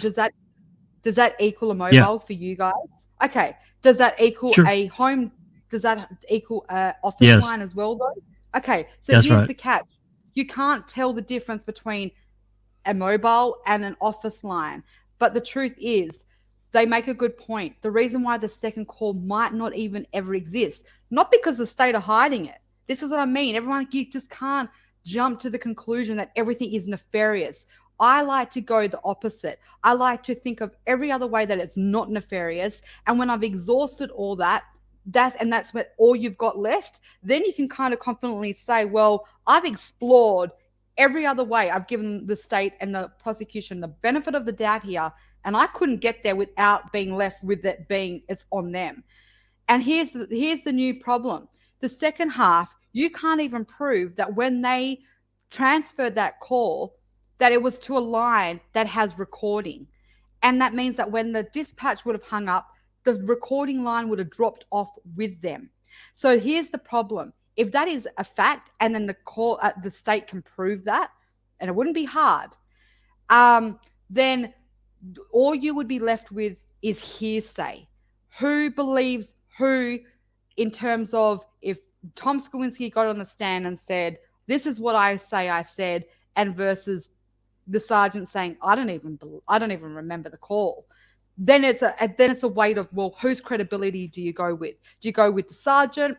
And the state will probably pull out bloody rewards he's won over the years. And then the state will go, and by the way, here's a table of all the inconsistencies between his email 1, email 2, and his affidavit. I've done the table. It's quite alarming when you put them side by side. And The reason why I just wanted to address that is because the whole idea of Brady is, would that phone call, like Jay Jack said, would that phone call have made a difference? That is the whole point of it. If this was given to the defense and it went to trial, and you're already gone too far, because by the time you get to trial, it's like, again, the layers. You have to have made sure that you had got through all of these layers to even have ever got it to trial. It could have stopped at Dean and Jerry. Dean and Jerry could have got the information and went, this guy has got nothing, and left it as that. So we can't just assume it would have ended up in an evidentiary hearing at the beginning or the trial itself. We can't even go there because there's so many steps to get to that. The reason why I bring that up is because I read, again, everyone go back and read the 2021 Courts of Appeal decision. They have gone back, and I know that me, Dr. Silkman, Jay Jacks, Jeff Jones, a few months ago, maybe a few weeks ago, it's really hard, we had that podcast where we talk about do we think, in our opinion, would things have changed if Dean and Jerry had experts come in? We all agreed, yeah, fuck yeah. If they had an expert of blood splatter, if they would have had an expert of, bones, if they would have had an expert of all these other experts just to explain.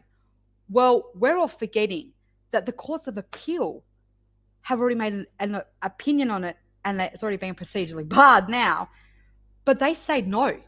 Every expert that we have thought that should have been done, it's in the actual report of the Courts of Appeal reply. They address every single expert that Kathleen states that Jerry should have had.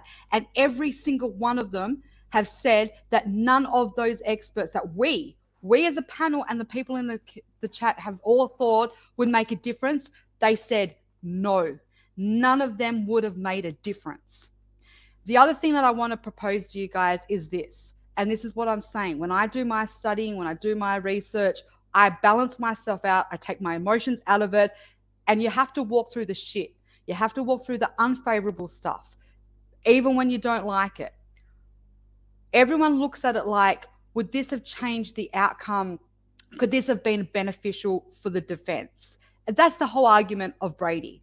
But then I wouldn't be surprised eventually if we get the state saying, you know what? We didn't know this call existed. And now that you bring it up, it would have been nice if we did, because we could have went back and interviewed him ourselves in real time before the influences of making a murderer, because that's essentially where they're going with it. They address that it takes Tom Skowinski to keep watching Making a Murderer 1, Making a Murderer 2, and then like a bit of a push from Kathleen's, apparently his investigator, to get where they needed to go. They could turn around and say, hey, what if Tom Skowinski in the real time would have said that he saw Stephen pushing it? The reason why I say that is because we are all in the same agreement of this part. If they can make a 16-year-old innocent kid be convinced and tell a porky that he raped and murdered a woman that he never did, you can't tell me, with the power of skill, they could have made Tom Skowinski in real time believe he saw Stephen Avery pushing that RAV back then. Tom Skowinski's phone call comes on the 6th of the 11th, before anything is found. If they would have got to him back then, they could have molded him in being one of the most star witnesses and the most soul-destroying witness for Stephen Avery, an independent third party who's now convinced, because they've twisted their words like they did to Brendan, that who he saw was Stephen Avery. This is what I'm talking about, layers, everyone. You can't just get from A to Z without going through all the letters of the alphabet. These are the points that she's not hitting. These are the points the state is saying. How did you get here? We want to see how you got here. And the Courts of Appeal have already addressed all this. The Courts of Appeal have already addressed that the whole idea that Bobby Dassey told family members that he saw her leave would have been admissible and non-peaching. It's in this motion. Go back and read it. This has all been covered. Zipper's phone call is in this motion. They saying that phone call never, having that phone call, that part of the tape will never change the case, because the state accept the timeline that is given, because it's still being able to be done. Even if you get that audio, it will not change anything, because the other plausibility and the other possibility is the order that they presented, and it was granted by the courts of appeal that they accept it. That is the order that it happened. Stephen was the last person. See what I mean? Go back, read the courts of appeal. This is why I'm scared. Well, I'm not trying to be everything. Debbie The Downer. more It's that there. you They've addressed learn, it. the more it feels like, you're in quicksand, standing in quicksand, and you got no rope, right? Like that's what it feels like. Well, you are. But the phone call is new. The affidavit from his ex-girlfriend is new. I mean, I don't, I'm like the rest of you guys. I think that Judge Angie will do whatever she has to do to deny it. She may not, but I think she will. But I don't know that the Court of Appeals would be as quick, because it is new evidence. I just don't know. I got an uneasy feeling that they probably will, but I think they may force a hearing. I don't know. I hope they do. I hope that they, even if that you kind of want to hand them a really strong loss. Like, you got to put yourself in this. If you want to be spiteful, like I already told Kel, if you really want to be spiteful, you deny it and you do it on Christmas Eve. You know what I mean? You do it right. Well, right for the holidays for everybody. You know what I mean? Like, so you have to think of it in this adversarial system. And if sure. you're going to, there's got to be a temptation that if I give him a hearing, it will let her lay it out, and then I will, strike it down in the merits on each count, and and then it'll be done. And then when it goes to the Court of Appeals, essentially you've built a stronger case for the Court of Appeals not even to take it, and it would just be done, dead on arrival. Well, I mean, what we've seen from beginning to end, truthfully, is the state doing everything, and I mean everything, to protect itself. Right. And it drives back to the place. Can I just make a comment? Just listening to everyone with their viewpoints, my comment is going to be a harsh one. You got to break the circle. You cannot have this ridiculous legal tennis match, keep going between Kathleen Zellner and the state. It's got to end. You have to have a totally different approach, a fresh approach.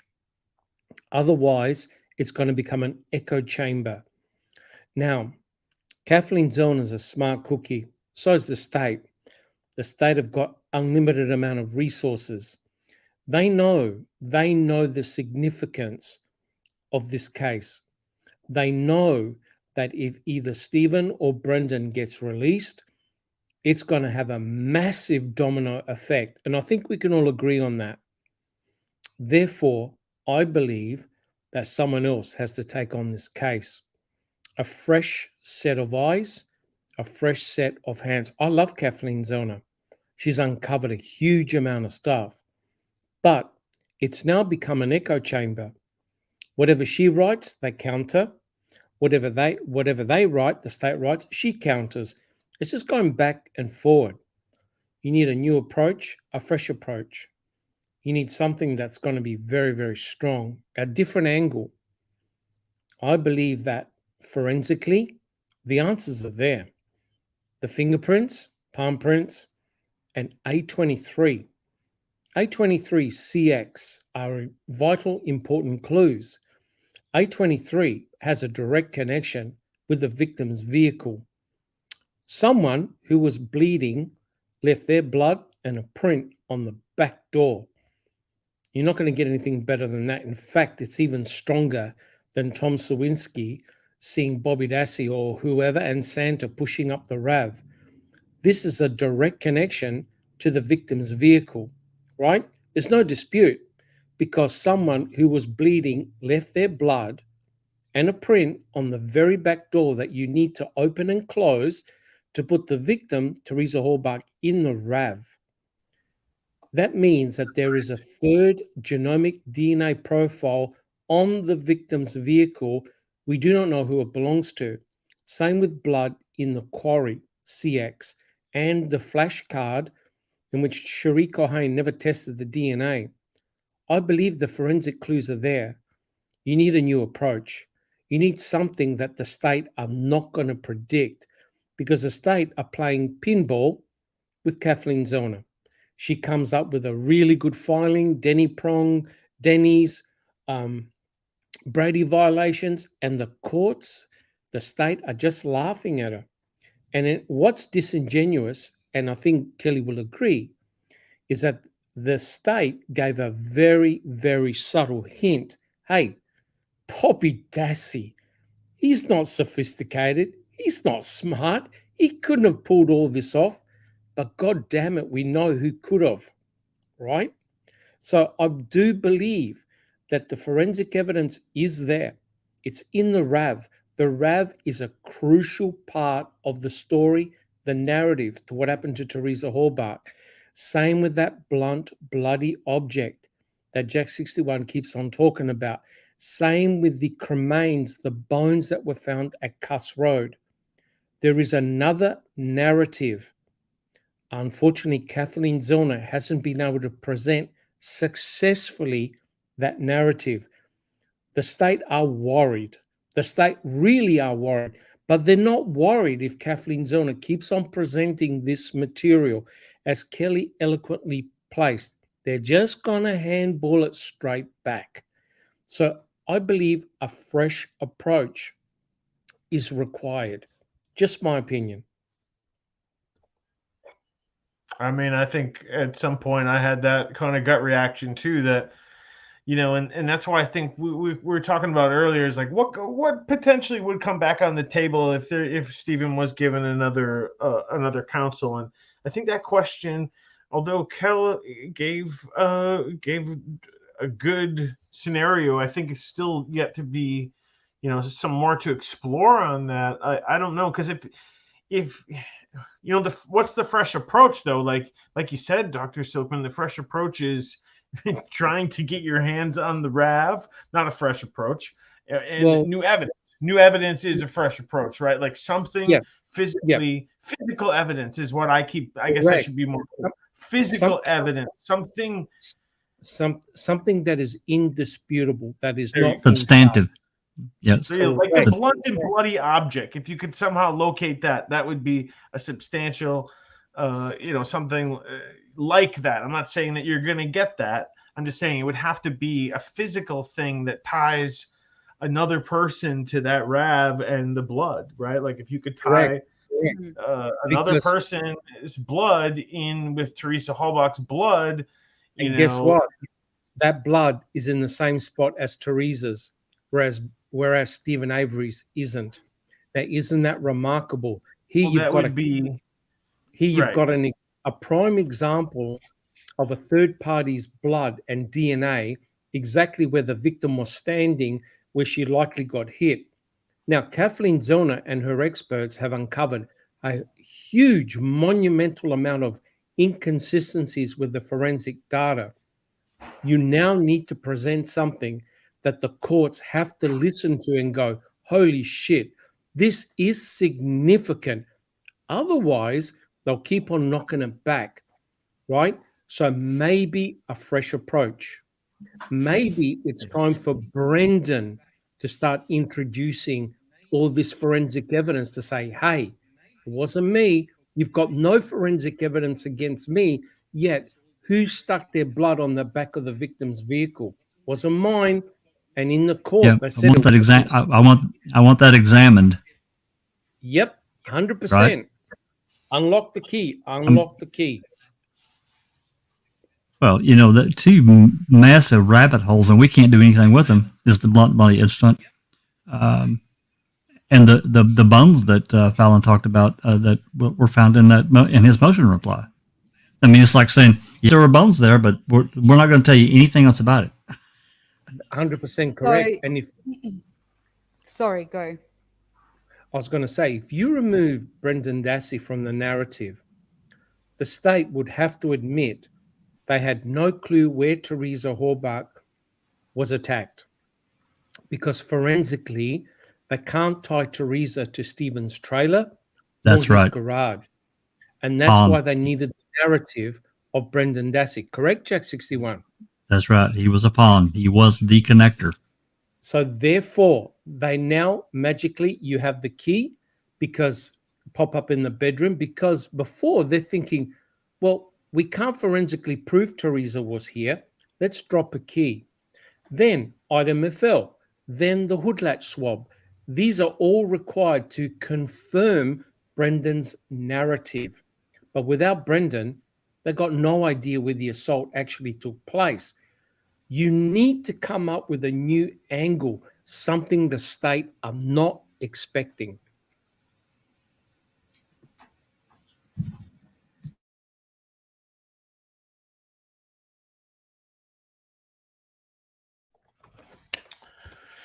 Well, I agree with that. Well, I guess we've been at this for about 2 hours. You guys, we do some kind of wrap up comments. We go around the horn, as they say. And just I thought we wanna just shit, hit Jeff. I thought we were doing. I thought we were doing a hell. I thought we were doing a marathon. This is a light night.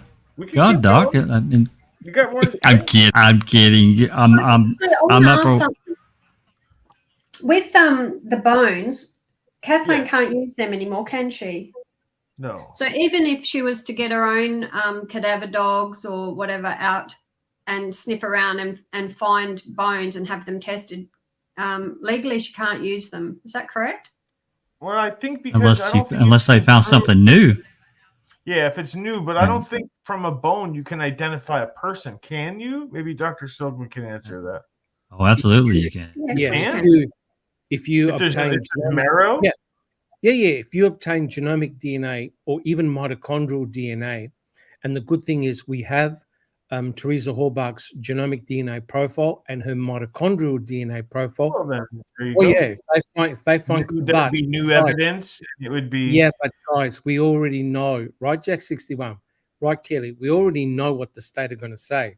If they find human cremains anywhere, they'll say that Stephen put them there. You need Right. to find another party that has left their DNA on Teresa Horbach's remains or cremains to associate someone else with Teresa Horbach. Or At the in that moment- route. Yes. I mean, I think that's why that Someone keeps who coming back to doesn't the blunt and bloody object. Correct. Yeah, At the no moment, reason to it is have just their blood on her Stephen. part. The courts of appeal What's that, address that Kath? in this motion as well. Or just someone who's left their blood or DNA that possibly couldn't have had anything to do with the rave, or Teresa didn't know her, or, you know, someone completely left field has left their DNA behind. Basically. Yeah, Correct. you know what I mean? Like if it's Ryan or Scott or a brother Mike, you know, that can be explained away. But if it's someone completely left field who's left that blood or any DNA, I don't think she's ever going to Well- get the grave, though. No. No, neither do I. I mean, if she could get access to the RAV, and you scientific people can talk more about this than I can, but the MVAC system, Yeah. You're going to find a 100%. lot. You know, I think that might be the problem there is you might find too many profiles of other people that were, you know, handled in her car. And This is- I don't know. It could You're help. right. It might not. You don't know. There is a bit of a problem. Again, it's just the way I've been reading and studying it. But an evidentiary hearing, if she gets an evidentiary hearing, she doesn't automatically get the RAV4. Just want everyone to know that as well. And also the issue that not the issue that I had. That's not even fair to say. There is an issue in a sense of the law, though, because what has happened is because Kathleen has put literally her eggs in being Bobby Dassey and now Michael. If she gets an evidentiary hearing and she then gets granted further testing, which she has to ask for, and it has to go through like as another request, she's limited to that. So she's only limited to what she is binded by. So if you can, when you have an evidentiary hearing, you're only going in to hear what it is that got you on the grounds there. So you can only put forth that it's Mike O and Bobby Dassey. So let's say theoretically she gets the RAV4 and she starts finding DNA from all these unknown people, but not Bobby Dassey or Mike O.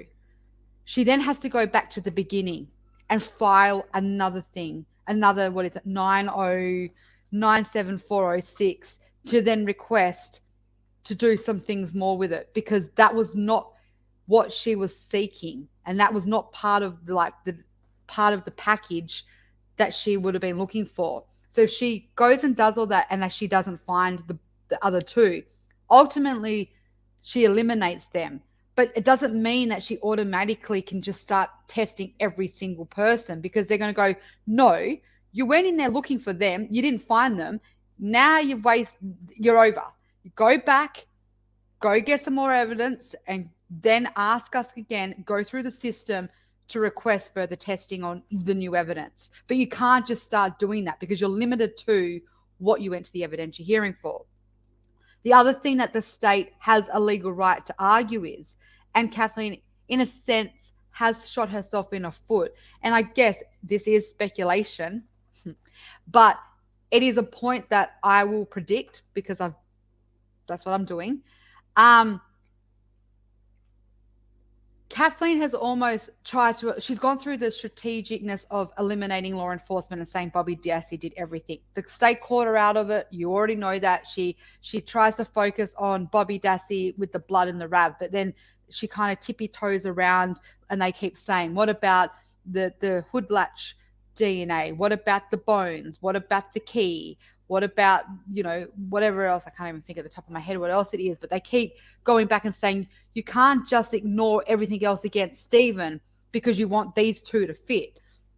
And the problem that she has is she's set the mood for the courts to say that she's eliminated law enforcement as such. That kind of has a little echo into the lab, because she's basically saying she puts it down to Bobby. Now, the lab had Bobby's DNA. They compared his DNA in terms of like the biological DNA and the fingerprints, and he doesn't come up. Therefore, I wouldn't be surprised if they do go to an evidentiary hearing. They bring that as up an argument saying, Your Honor, Bobby Dassey has already had his DNA taken. He's already been compared to the RAV. There is no legal argument here for her to be able to retest the RAV again when Bobby Dassey in the court of law has already been forensically ruled out. So these are the little areas of grey that she will come across if she does get going forward. And this is why I said if it goes to an evidentiary hearing, which is still on the table, there is no hope not lost. And it's not that we're guaranteed she's going to be denied. It's just that these are the grey areas she's going to have to get across. And I think that is where they will tighten the noose on her. They will make it extremely hard. And she won't be a stranger to it, because in the Ryan Ferguson case, she lost that evidentiary hearing as well.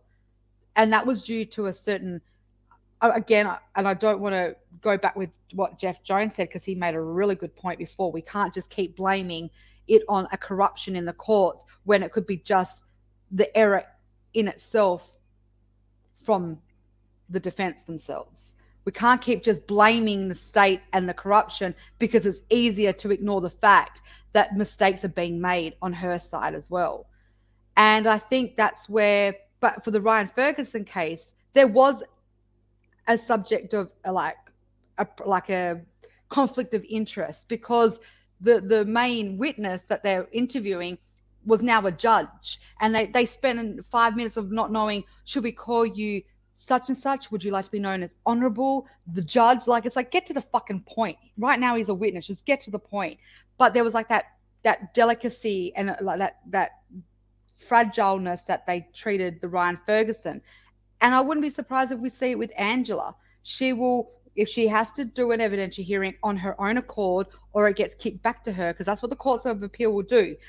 The courts of appeal grant it, it goes back to her anyway. The only thing that she will succeed in is wasting more time. That's all that will come out of it if it eventually goes to a evidentiary hearing.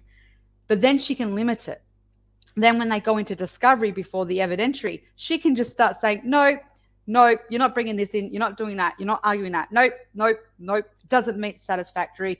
And by the time Kathleen gets to it, she'll be just standing there with a piece of paper saying, please, because that's what I mean.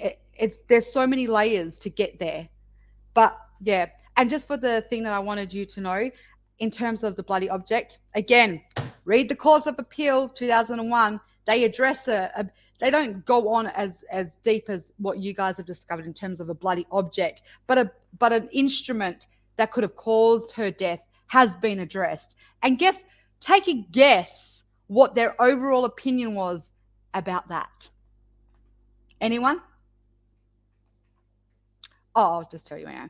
They basically say, oh, Kath, go, darling. No, it's all good. I was just going to say, yeah, Stephen had it in his garage or something.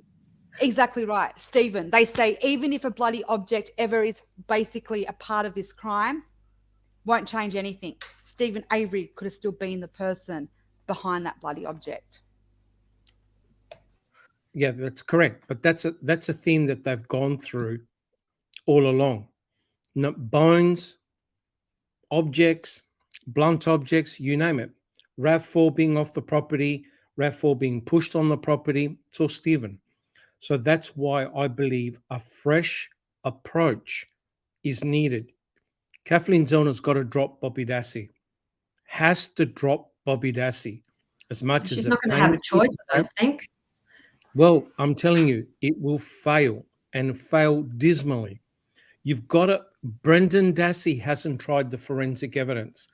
Brendan Dassey doesn't have any forensic evidence against him either. But he's sitting in prison for rape and for murder. We know he didn't do anything. So therefore, why can't his attorneys take an approach and say, right, let's test the forensic evidence. Let's see where it leads to. You got a different approach, different set of eyes. The court's not hearing the same voice. The courts will be hearing somebody else's voice, and you need someone with a team of forensic experts, ones that can ask the difficult questions and the ones that can do the research and findings, because they've rejected everything Kathleen Zellner has done, correct? They haven't accepted anything. She's procedurally That's barred. a brilliant idea. Do you think Brendan's lawyers will attack that now? Well, put it this way. Stephen has just about run out of all different types of avenues that he can approach this. Kathleen Zellner spent, what, 800,000 and still is blocked. However, Brendan hasn't. Why can't he get the forensic evidence tested? All of it. As an he can argue, hey, there's no forensic evidence against me. There was just my words. I recanted. You can't even put me at the crime scene, but I can put someone who left A23 at the crime scene. Let's test it. Why not? Yeah, he's never filed a 7406 motion. Nope. That's brilliant. Hey, both him and Stephen have been charged for essentially the same things, right? Except, of course, Paul Brendan got roped in for rape, which there's no proof, and also for dismembering a body, and there's no proof, right? So, hey, why not test the forensic evidence from Brendan's perspective? Well, I'll be hoping to hear something soon then, because Yeah, there you go.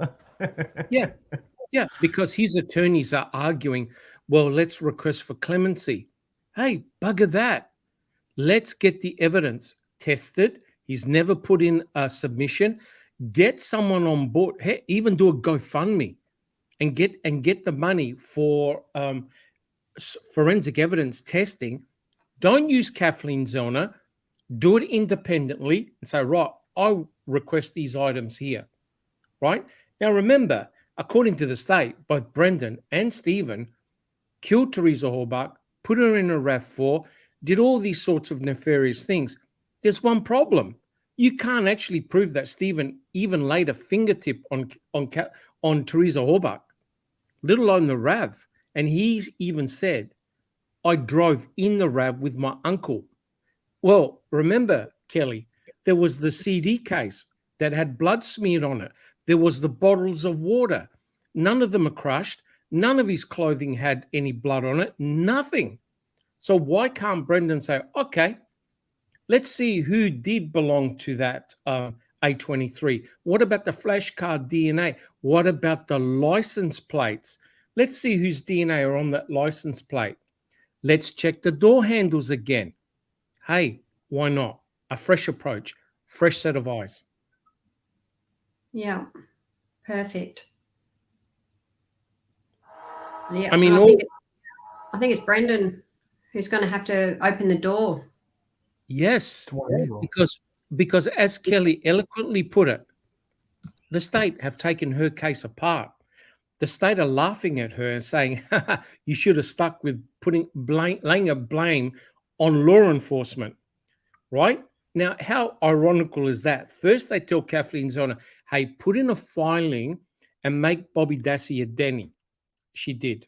And now they turned it around and demolished everything, right? And gave a hint saying, well, come on. Are you trying to tell me that Bobby Dassey, and Kelly and I have argued about this, all of us have. Are you trying to say that Bobby Dassey really knew about blood and that he had a 30-minute window to plant the blood from the sink? Come on now. Yet, who can do the entire ruse? Ellie and the crime lab. Correct, Kelly? Law enforcement and the crime lab can do this ruse. Oh, sure.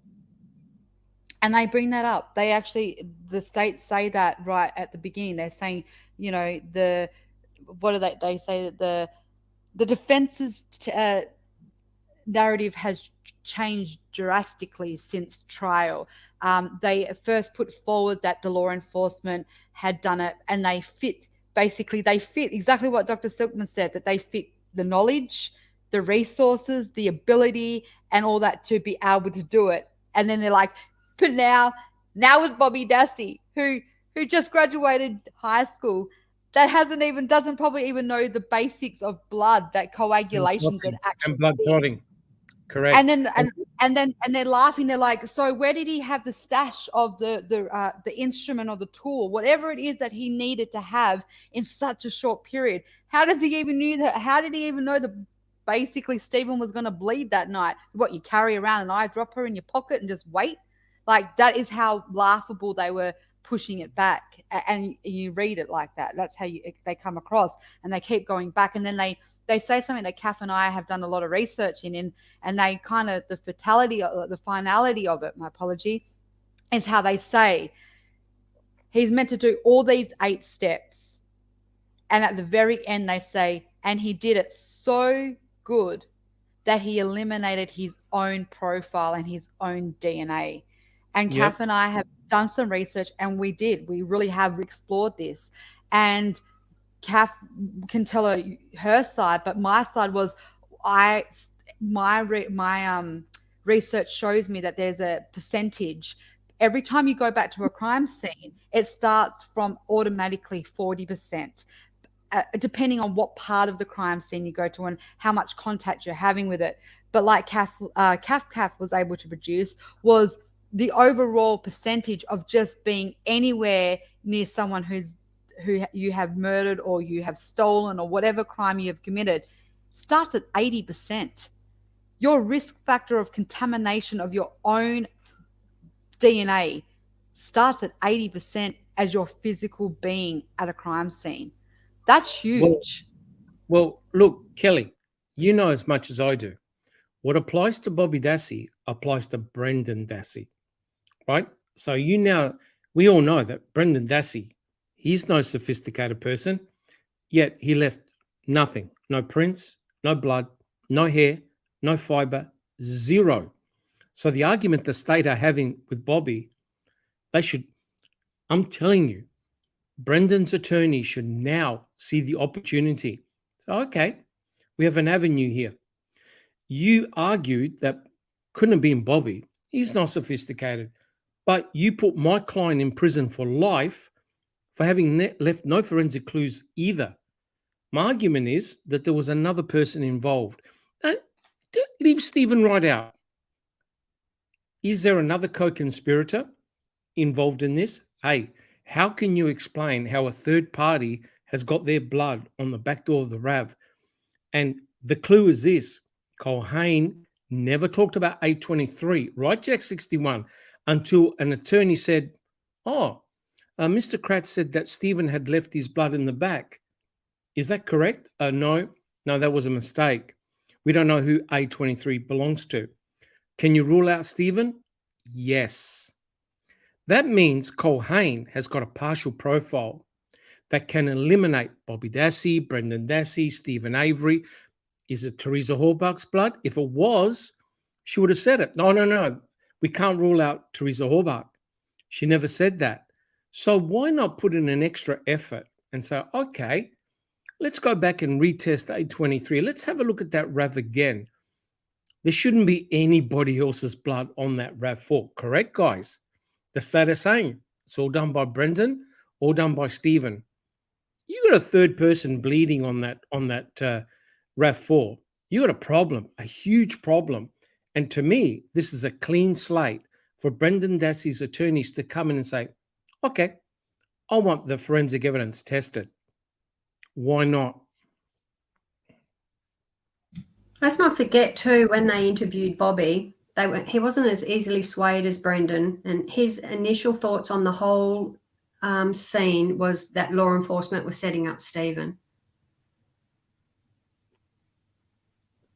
So they knew that he wasn't going to be an easy one to crack. Not with that way of thinking. Yeah, Bobby was more able to protect himself. I mean, you go back to the November 9th interview. Yeah. And then later on, obviously in 2017 as well. Yeah, he could see it for what it was. Correct. And Bobby was in a incredibly vulnerable position. We did it on the last reading with the crew, right, Jack 61?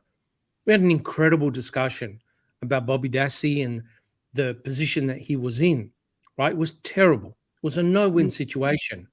However, having said that, if Bobby Dassey really did see Teresa Horbach leave, it's time to man up and say that he did, right? Because his brother Brian told law enforcement on the 6th, you better talk to my brother. Now, either Brian is making it up or Bobby's not telling the full truth. That's all I have to say on the matter. Or, no, there's another alternative. I actually can present two, if you will. This is what I mean in terms of, I think that this line of it, because I went back of courts of appeal and they semi-addressed this. And in the law side of it, they're saying, even if Bobby Dassey made this comment, it's inadmissible and it would not have impeached him. Right? I've got it. I'll send it to you. But here's the other alternative. I don't think it's as cut dry as that it could be Bobby's lying, he needs to man up, yes or no. I don't think that's fair, because you're speculating and I'm just about to speculate, because I'm about to speculate another alternative. But this is what the discussions are about, right? What do we know? Let's look at the timeline. So the timeline is Brian Dassey himself states that on the 31st, he came home with Barb, he had a shower, grabbed his shit, and then he fucked off for the week to his girlfriends. He wasn't basically staying there, he said. Brendan everyone puts Brian back in the home that were there and see him on the 31st.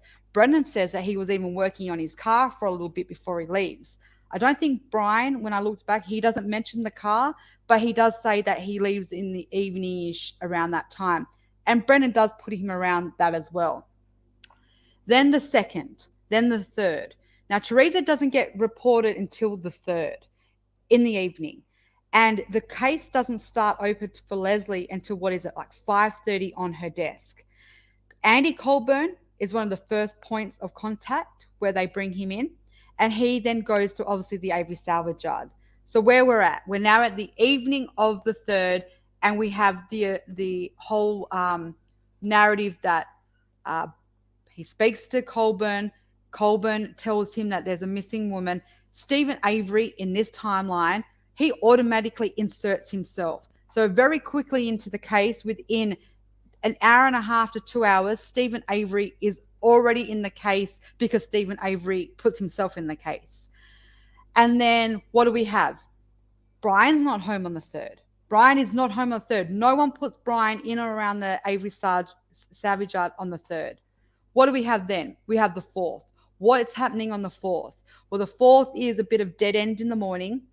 Bobby would have come home from work, allegedly would have slept, hopefully through the day. We then have that incident where maybe Mike O rocks up. We have the idea that we have Mike, which is Blaine's boss, come over in the evening. Now, he names everyone that was there, and every single person never mentions Brian. In everyone's account for the week, no one mentions Brian ever coming home. Brian very early says, I didn't come home for the week. I only ever go there to pick up clothes and then I leave. So, okay then. So the 3rd, he might not have been there. The 4th, he wasn't there. So when exactly the hell did Bobby and Brian have this conversation? Because now we've got to the morning of the 5th. And Brian says, I came home around 6 o'clock in the morning. They were all waiting for me. We got there and then we left to Crivets. So now let's back it up. I don't know. And then before we back it up, Brian's latest affidavit, when they approach him again in case of 2017, he states, I don't even remember where that conversation me and Bobby ever had. I don't remember when that conversation with me and Bobby ever had. All I can say that is I'm pretty sure I remember it was him that said it. That's it. So then what else do we know in that timeline? Who else that early on was going around telling people, speak to Bobby? Well, he must have saw her leave. Stephen was telling Jody as of the 4th this same story, so much so that she was ringing up parole officers spouting this shit. She wasn't even there. And then you hear that phone call where she says to Stephen, I told them what you told me, that Bobby would have seen her. So Brian makes that statement on the 6th. Now, who was he with? He was with Stephen Avery in the car going up to Crivets on the morning of the 5th. Now, Stephen at this stage is already saying to people, especially his missus, hey, speak to Bobby. Bobby could have seen her leave. Ask Bobby. So in fairness, I've just introduced another alternative. Maybe Brian doesn't remember when or where the conversation happened with Bobby because it wasn't Bobby that said it to him. It was from Stephen. And now we have an opportunity where that conversation could have happened versus Brian can't even remember when it happened. The other alternative is, maybe Bobby and Brian, so many B's, were together at some stage, whether it was the 4th, whether it was the morning of the 5th. This is why the courts of appeal said it is admissible because it becomes hearsay. You cannot get on the stand and say, he said, I said, he said. Because Bobby counteracted that and said, I never had that conversation with him. I never talked to him about that. And when you look at the timeline, the law enforcement did follow it up almost immediately. They speak to Brian. He says, you might want to go. And I went back and read it yesterday when me and Jay Jax were having this conversation. He doesn't say, hey, my brother told me. He leaves it very open, like a passing comment. His exact words are on the lines of, go speak to my brother. He may have seen her leave. So that's not like he's saying, hey, I spoke to my brother and he told me. That was on the 6th of the 11th. He never directly says then, this is what he told me. He makes it out as a passing comment. You might want to speak to my brother. He might know more. Then they do. The first time Bobby's introduced and interviewed is the next person. And the first question they ask him is, hey, apparently you saw her leave. And he's like, No. Did you not tell your brother that? No, I never had that conversation. Then they say, well, Stephen's trying to stitch you up because that's not what he's basically telling everyone, that you saw her leave. And that's how the timeline goes. So the other alternative is, you know, for all we know, he might have said, I wish I had seen her leave and this could have been different. Or again, it's speculative, but again, you can't just settle with because Brian said. Because Brian in the court of law is admissible. That means nothing to this case.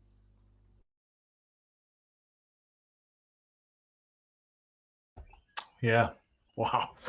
Whew. Whew. It's a lot to take in, guys. It's a lot to take in, folks. Well, no, it's not. It's not. I want to know what Kelly. It's heavy, though. You know, it's heavy to like kind of be hit over the head with it. I want to know. I want to know what Kelly's implying. What are you implying, Kelly? I'm implying that we just don't know whether Brian had misinterpreted or whether he had misremembered something that Stephen said. Therefore, that whole scenario of Bobby said she left may not have ever been a thing in the first place. Just like that whole thing that we were chasing our tails going, Bobby was late for work. We rested on that because there was a document that said it, and it turns out you get the audio and that is not what's said. People in life just misinterpret what people say. Yeah, just I because agree. Brian says that's what Bobby said, he never ever said on the very beginning, this is what Bobby told me. He says it as a passing comment.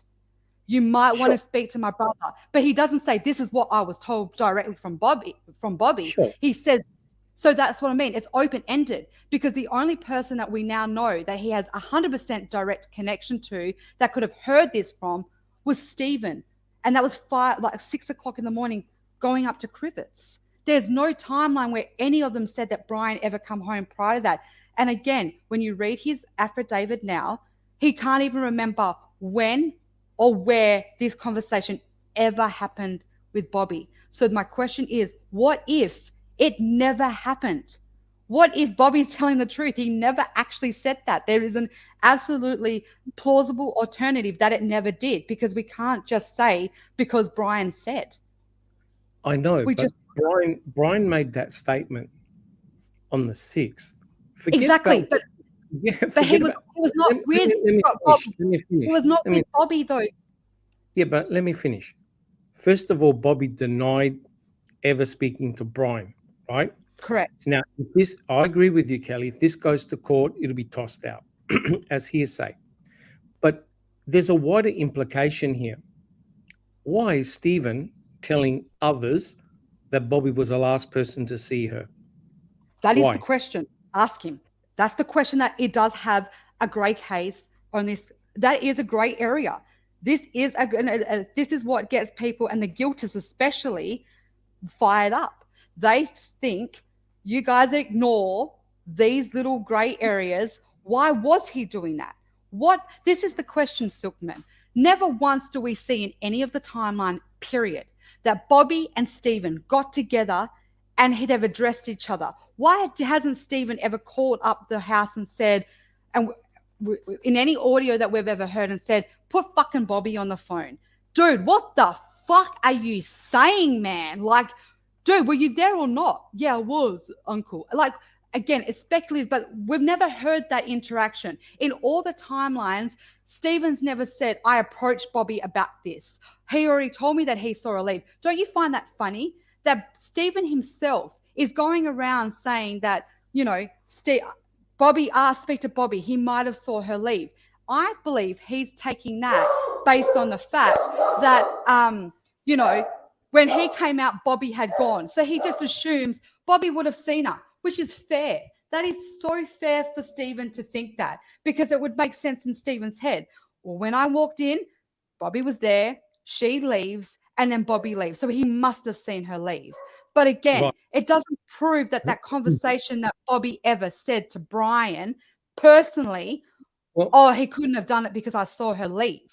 That there is no proof that ever happened. It's just hearsay. There's no evidence that Brian even returned back to the Avery Savage to even be put in that position to have that conversation with Bobby. Right. So where did Brian get the notion on the 6th? From The hearsay? morning of from Stephen telling Ma and him, who he got a lift with, to Crivets the day before, the three of them in the car. Stephen was already telling family members Bobby must have Right. saw her leave. So There's an if- opportunity right there. So do you believe Stephen when he said, I saw her leave? I do believe Stephen believes that he thinks he saw No, her leave. that's not what I asked you. I'm Well, go asking tell you, me- go. do you believe Stephen? Because if you don't believe Again, Stephen, I he believe killed Stephen. Orbach.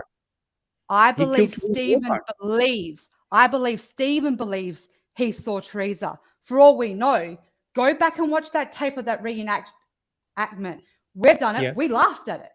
Hate to say it, but we laughed. And you cannot exactly identify what car exactly is turning at that point. For all we know, he could have seen Bobby's car, but he just thinks automatically that it was Teresa's. Again, we don't know. We will never know. So I don't think that Stephen is going out of his way to just talk shit. I believe he truly believes that he saw her leave, that it was her that was leaving. And he might be right. Or there is another possibility again, and that is he knew what was going on. And he wanted to put a distance between himself, not because he's guilty, but because at the end of the day, you don't want to be confronted with the thought that she might not have left and these cops are saying it. So he could have been misremembering another time she left. It went from I saw her leave, and then it gets bigger to not only did I see her leave, then I saw her blinker turn and left. You cannot see a blinker turning left. Go back and watch it. It's such a distance. It's like a blob. It is a big distance, Kelly. But I'm asking you direct.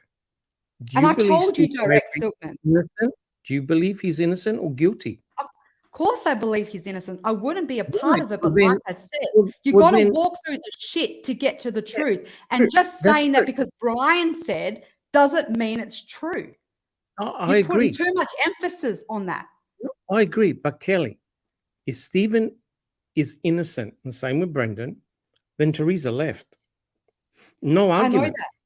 But you If agree. are- But you if can't, you- that doesn't change the fact that Bobby did not say something to Brian. You are missing the point. The point is, this is the argument or the disagreement or the discussion, however you want to fucking put it. Did Brian hear from Bobby's mouth, he couldn't have killed her? I saw her leave. That is the question. That does not reflect whether Stephen is guilty or innocent. It comes down to whether Bobby made that claim. In the court of law, it is admissible because it is hearsay. Secondly, Yes. there is nothing that weighs fact that conversation ever happened. Therefore, it doesn't change the outcome, whether or not Stephen saw her leave or whether she left. It's whether the point is, did Bobby say that to Brian? That is the thing. Bobby denied it. Bobby denied it, Kelly. Bobby But- denied but- it. I know he did, but again, it's Bobby versus Brian. And Brian, after all these years, he couldn't even remember where it took place. He couldn't even remember what was said. All he knew was, I think it was Bobby that said it, but I can't tell you where. I can't tell you when, but I just remember this. And all I have done is said to you that there is another alternative. Who else was going around as early as the 4th and the 5th that was telling people that Teresa left and Bobby would have seen her? And that's Stephen, because he was telling Jodie, and we have evidence of that. We have evidence of freaking her ringing but up people who wasn't even there saying, Bobby the nephew. And she says, Stephen, I told them to tell them what you told me. It was Bobby. But that doesn't take away the fact that he could have heard it from other people and he's just repeating it. It was a passing comment on the 6th. It wasn't Bobby told me this. He doesn't say on the 6th of the 11th, Bobby told me this. He does not say that. He says, just go speak to my brother. He may have seen her leave. Yes. But the question is, if let's forget about what Brian said, because that could be But that is argued. the whole point. But that But is that the could point. be- That's the only point. But That that could is be the other point. The person's point mistake. is, did Brian get told that from Bobby? That is what you guys argued the other day on Foul Play. That was Yeah, the thing. And you all went around the room and said yes or no. And I've just said there could have been another alternative. That conversation never happened, period. That he actually heard it. Like Brendan. Brendan was hearing shit. How do you think probably half the shit he was getting from? He Sure. incorporated exactly. So again, Brian could have heard it from Stephen indirectly or directly telling him on the way to Crivets a day before he makes this comment, hey, maybe Bobby would have seen her leave. Bobby would have seen her leave. But he doesn't. He doesn't confess that is exactly directly what he told me. So you can't Right. hang anything on that. It comes down to hearsay. Right. It's Okay. Well, let me talk. Okay. Let's distill it down to this. Now, there's no doubt that Bobby left to go bow hunting, right? That's not in dispute. And there's no doubt that Bobby saw Teresa Halbach arrive. Now, here's the dilemma. Stephen said, I saw her leave. When I came out, I didn't see Bobby Dassey's vehicle. That means that if Stephen is correct, Bobby followed Teresa Halbach out of the Avery salvage yard, correct?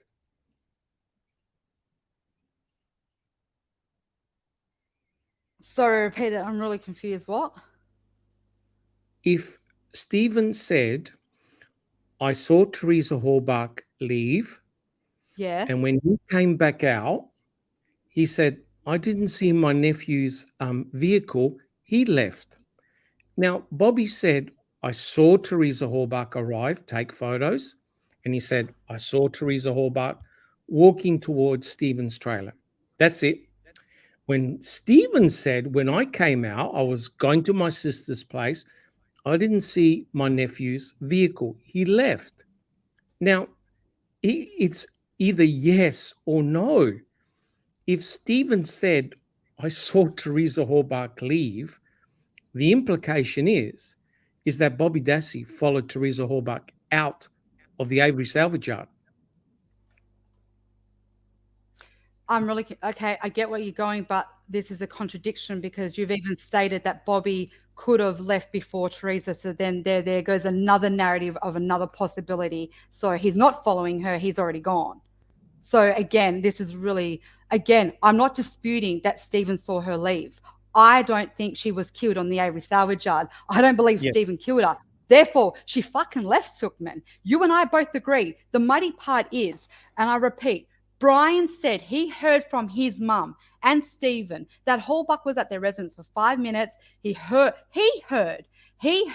she just took the photo of a van and left. Brian said the investigator should also talk to his brother Bobby because he saw her leave the property. Where in that statement does he say, Bobby told me that he saw her leave? It is hearsay. It sounds like a passing comment. We've already got the first few sentences saying, Brian said he heard.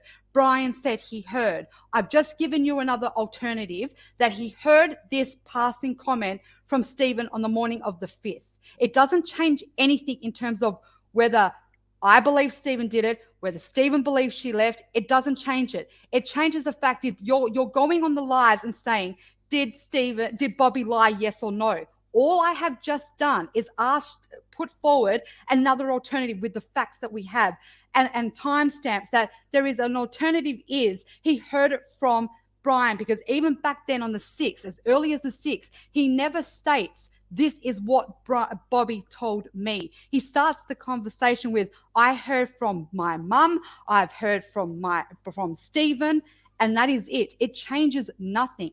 The question is, did Bobby say to fucking Brian? I'm saying maybe not. Maybe he didn't.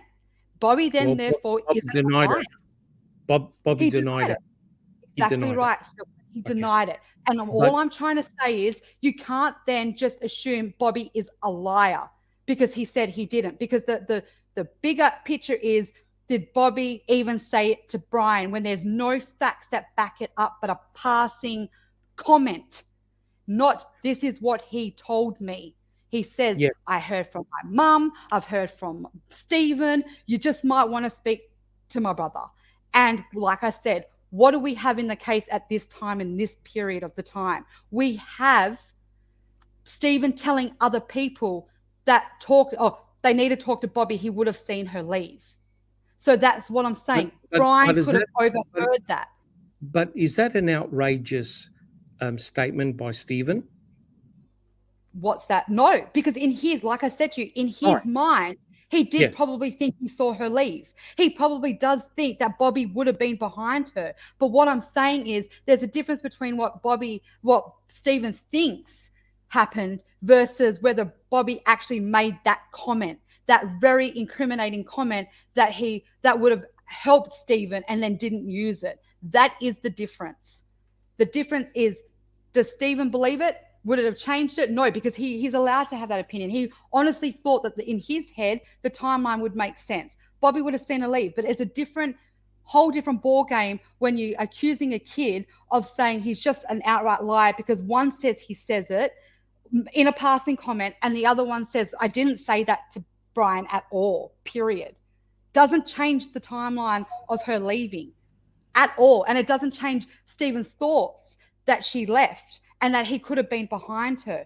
The thing is, if Bobby did say it, then fuck me dead. He would be an ultimate piece of shit because he then had the power to then say to the investigators, yes, I saw her leave. My uncle's telling the truth.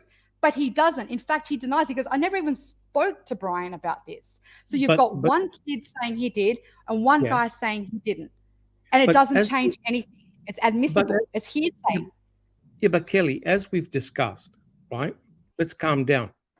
If Bobby says, yeah, I did see her leave, he's in big trouble, don't you think? Because he admitted leaving to go hunting. How's he going to then clear his name by saying, I had nothing to do with Teresa Halbach's death and I could prove it? How are you going to prove it?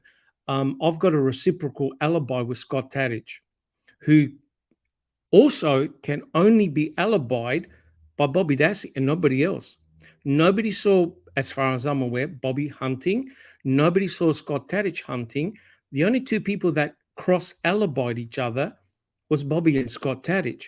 So if you were Bobby Dassey, are you going to admit to Deidre, who questioned him, oh, yeah, I saw her leave. Oh, yeah? Where'd she go? Or would you play dumb and say, no. I just saw her walk towards my uncle's place. What would you do? What would I do? Well, for starters, it's the 6th of the 11th. All they have is a RAV.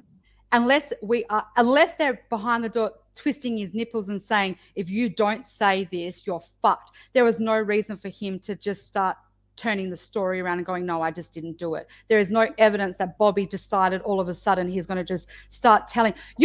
Okay, here's the next thing. Why is then Bobby being that dumb? I've got a genuine question. Why would he be out there telling family members, I saw her leave, and then when the law enforcement finally come less than a day later go, oh, panic, no, but then forgetting that you've already put the word out there, that any family member then can just go, Bobby, stop lying, man, that's not what you said. But he doesn't. The first time he gets confronted with it, he straight up says, I don't know what you're talking about, I never said that. And then again, it comes back to whether it happened with Brian or it didn't happen with Brian. It changes nothing because when it mattered, Bobby has always been consistent with the same story on record. And that was, I was leaving. When I left, she was still there. That is it. That is your backfiller. Everything else besides that, there is no proof that any other conversation out that happened. And that's what the courts are saying. If it did happen, it's still admissible because it's hearsay. I saw Beth write about the Facebook comment. In the course of appeal, I highly suggest, again, you ought to read it. They actually put, they attacked this. They actually put Barb's Facebook comments in the course of appeal in it. And they show it and they laugh. And well, they don't laugh. That's me just going a bit exaggerating there. But they actually say this, as again, is admissible. This is hearsay. This means nothing. And we can't even, we have to assume who they're even talking about because it's so like they don't even use Holbach or Teresa. They use her. It's so loose. And my whole point, Stookman, is this whole argument that Bobby and Brian had this conversation is loose. There is nothing that even puts them together on a date, because Brian doesn't even put himself back on the Avery salvage yard until the moment that he leaves again with Stephen. He doesn't even put himself with Bobby through the rest of the week to have this conversation. Period. Then why didn't Mr. Kratz call up Brian and then ask Bobby on the stand a direct because question? It's admissible, because it would have been hearsay. Admissible. It's admissible. You Right. can't have hearsay. You can't get Brian on the stand and go, did you or did you not say that? It would never have even made it in, because they would have said, Right. this is hearsay. You can't even Well, do then- that. Well, then how come Brendan Dassey got convicted on essentially hearsay? Because his story is so full of holes, nothing stacks up, right? He told so many different variations and stories, and yet he was believed.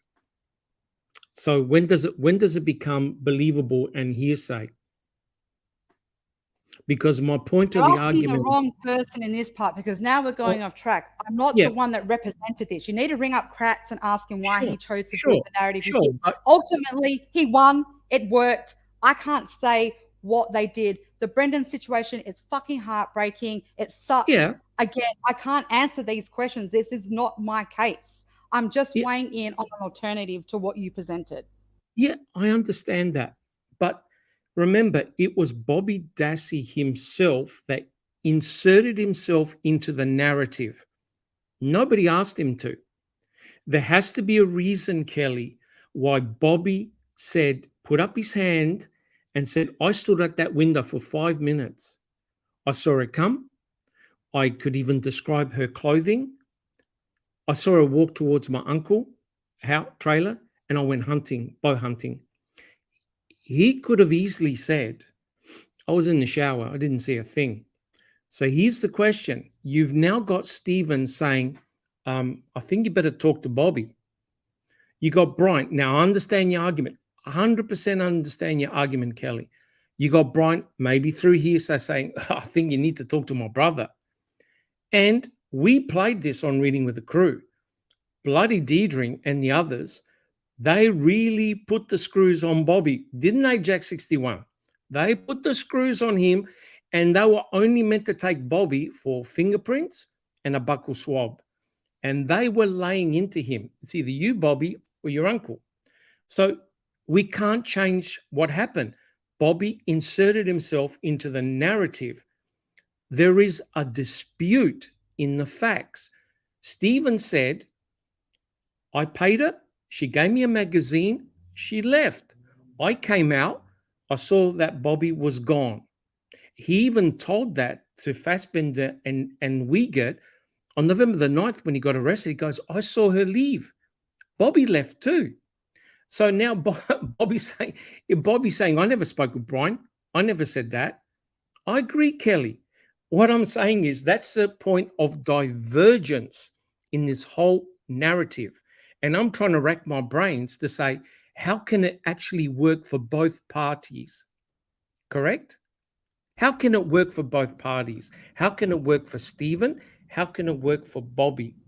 That maybe they got a couple of little minor points wrong and it all sorts out, right? It all sorts out. Because remember, if Teresa never left that property, Stephen killed her. End of story. End of story. But if she left, Well, it's I could interject Chuck. I really could. I'm Like I could sorry. make a pretty good case for Mr. Yeah. Charles there too. No, Other people on the Exactly right. property You're that- putting your weight too much onto that. Gentlemen, the forensic evidence points to one person only, Right. right? It points to one person only at this stage. So I love the discussion. It's fantastic. That's, mind you, we're all truthers over here. But can we work out a scenario in which all parties are happy? In other Yes, words, and I gave you Bobby one. left, Teresa left, Stephen's Yep. not the killer. There's a killer Exactly. out there. Probably Exactly. should be at Zippers Exactly. and have a barbecue there. Her And last that's that's just we can me all speaking. have it. Correct. We can all have exactly what you said, Silkman. We can have it where it works like this. Teresa left, Bobby left, Stephen saw Teresa leave, and Stephen just assumed that Bobby would have seen her too, and he told people about it, and they've just repeated it, and that was it. Bobby ain't lying about it because it was just, it all stemmed from just Stephen honestly believing that was the timeline and that would happen. And like you said, it all can work. None of them are lying. It's just that it stemmed from Stephen assuming that Bobby would have seen her too. You raise a great point. Bobby inserted himself. He could have said he was asleep, but you've also made the same argument and same thing where you've said Stephen also had an out. He could have said, I was bleeding on my finger. She broke down and I went into her car and I bled in it. That's how my blood got in there in a panic mode. Same thing for Bobby Stans. Even if he would have committed to saying, yeah, I did say that. I did see her leave. It was the 6th of the 11th. It was still very fucking early days in the entire investigation. Correct. We don't know how it would have went. So therefore, my whole point is, before I'm getting rudely told to take Valium from people that clearly haven't got come on here, everyone, have a chat. But at the end of the day, my point is still solid, because my point is this whole thing started from, was it Bobby said one thing and did he say it to Brian? That was my argument. And you just argued it for me in your last sentence and said it could all be true, but it just stems from a miscommunication. That's it. And it came from Stephen's miscommunication, that he just assumed it would make sense that if Bobby did leave after her, he would have seen her leave. And he started to tell other family members that, and they've just gone, oh, well, then that makes sense. Then talk to my brother. You might want to talk to my brother because that would make sense. Yeah, he would have had to have seen her leave. He would have been behind her. Doesn't mean that's exactly what Bobby said. Therefore, there is not a yes or no question, did Bobby lie? Because it all can be true and no one is lying. Yes, that was my point. Yep, correct. But you see what Brian said, whether it was hearsay, true, incorrect, it had no bearing on the outcome, the final outcome. You were right. It has no bearing on the outcome. And that's why you're right. And that's why I kept cheap shotting and saying, I'm arguing on the side of the fact that this has been addressed. And it wasn't just addressed from Kratz or what. It's been looked at from the course of appeal. And that's exactly where all this will go again. And they already said it is admissible. We never would have had Brian up on the stand to say, did Bobby say that? Because it is hearsay. There is nothing that backs that. They add Barb's conversation and the phone call, the transcription of the phone call. And they said again, this is nothing. This never would have impeached Bobby, and it never, ever would have been admissible. It never would have made it through to the end for a hearing or had someone, Barb, up on the stand saying, is this what your son said? That was my point. Did Bobby say that to Brian? I personally don't think he did. From everything we can gather, there is an alternative, and that is he made it as a passing comment. He heard it from other family members, and it stems from the same truth. And the truth is that's what Stephen believed, because it made sense to Stephen, and it would make sense to anyone. If someone leaves behind someone, you would expect them to see them leave, but it doesn't make Bobby saying that true either. Sure. And like I said, it doesn't change the outcome. What is important here in this case, Stephen was convicted on circumstantial evidence, forensic evidence. In my opinion, they couldn't give a shit what anybody said, whatever statement they made, right? It was the forensic evidence. And as Kratz said, the forensic evidence pointed to one man, Steven Avery. So that's why we need to look at these things. What is going to break open this case? Either a whistleblower or finding brand new forensic evidence that points to a third party. We've got it. We got A23. It's there, right? And that's why I believe now the avenue is for Brendan Dassey's attorneys to try out the forensic evidence, find out who left A23, who CX belongs to, right? Because now you can't keep on blaming Stephen for everything. Global warming, military crisis. Stephen is blamed for absolutely everything. No matter how outrageous it is, moving cremains, 4 specific cremains to Yunda burn barrel number 2, Stephen did everything. So now The only way to crack this case open is to introduce a third party that should not have been there. Kelly, do you agree? A23 is definitely needs to be explored, and you're Yeah. right. That is And the something that fingerprints. that is And the the finger. It is something. The fingerprints is all a part Correct. of it. It's Correct. huge. Yeah, that way the state and like we're arguing in a friendly way, of course. Oh, he said, she said, this is this. By actually putting in hardcore physical, biological evidence, that's the way you're going to crack the case. There are answers out there. You need the right questions. You need to ask the right questions to get the appropriate answers. And that's why, on Foul Play and everywhere else, and Jeff Jones through our excellent team, we've been talking about the forensic evidence. We've been talking about the Bobby Dassey and Stephen Avery moment. Because remember, only two people saw her that day, at that time.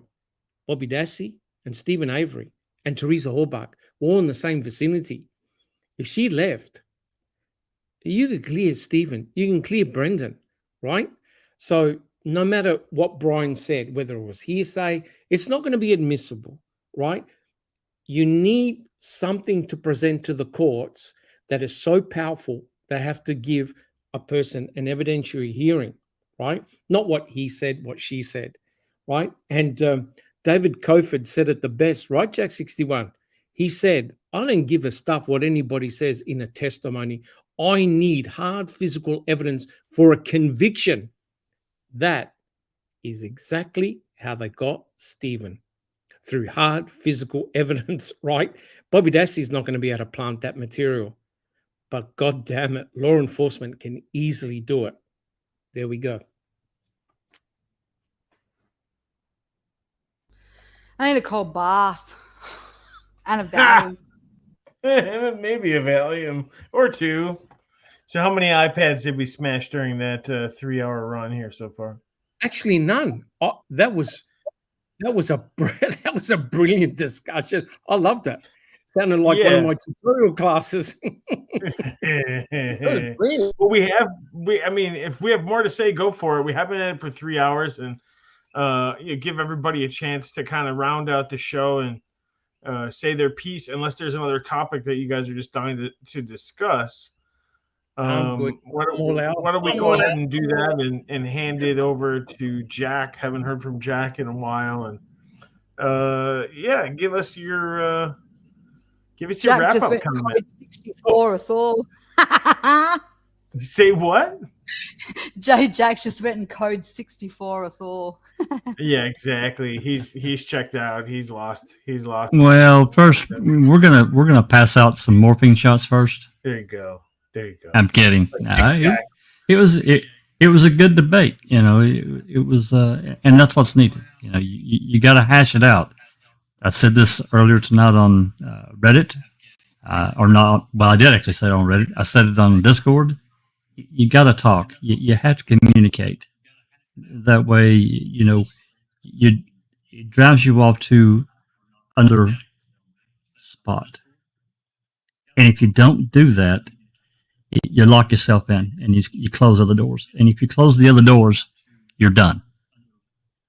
We found out too many times in this case alone.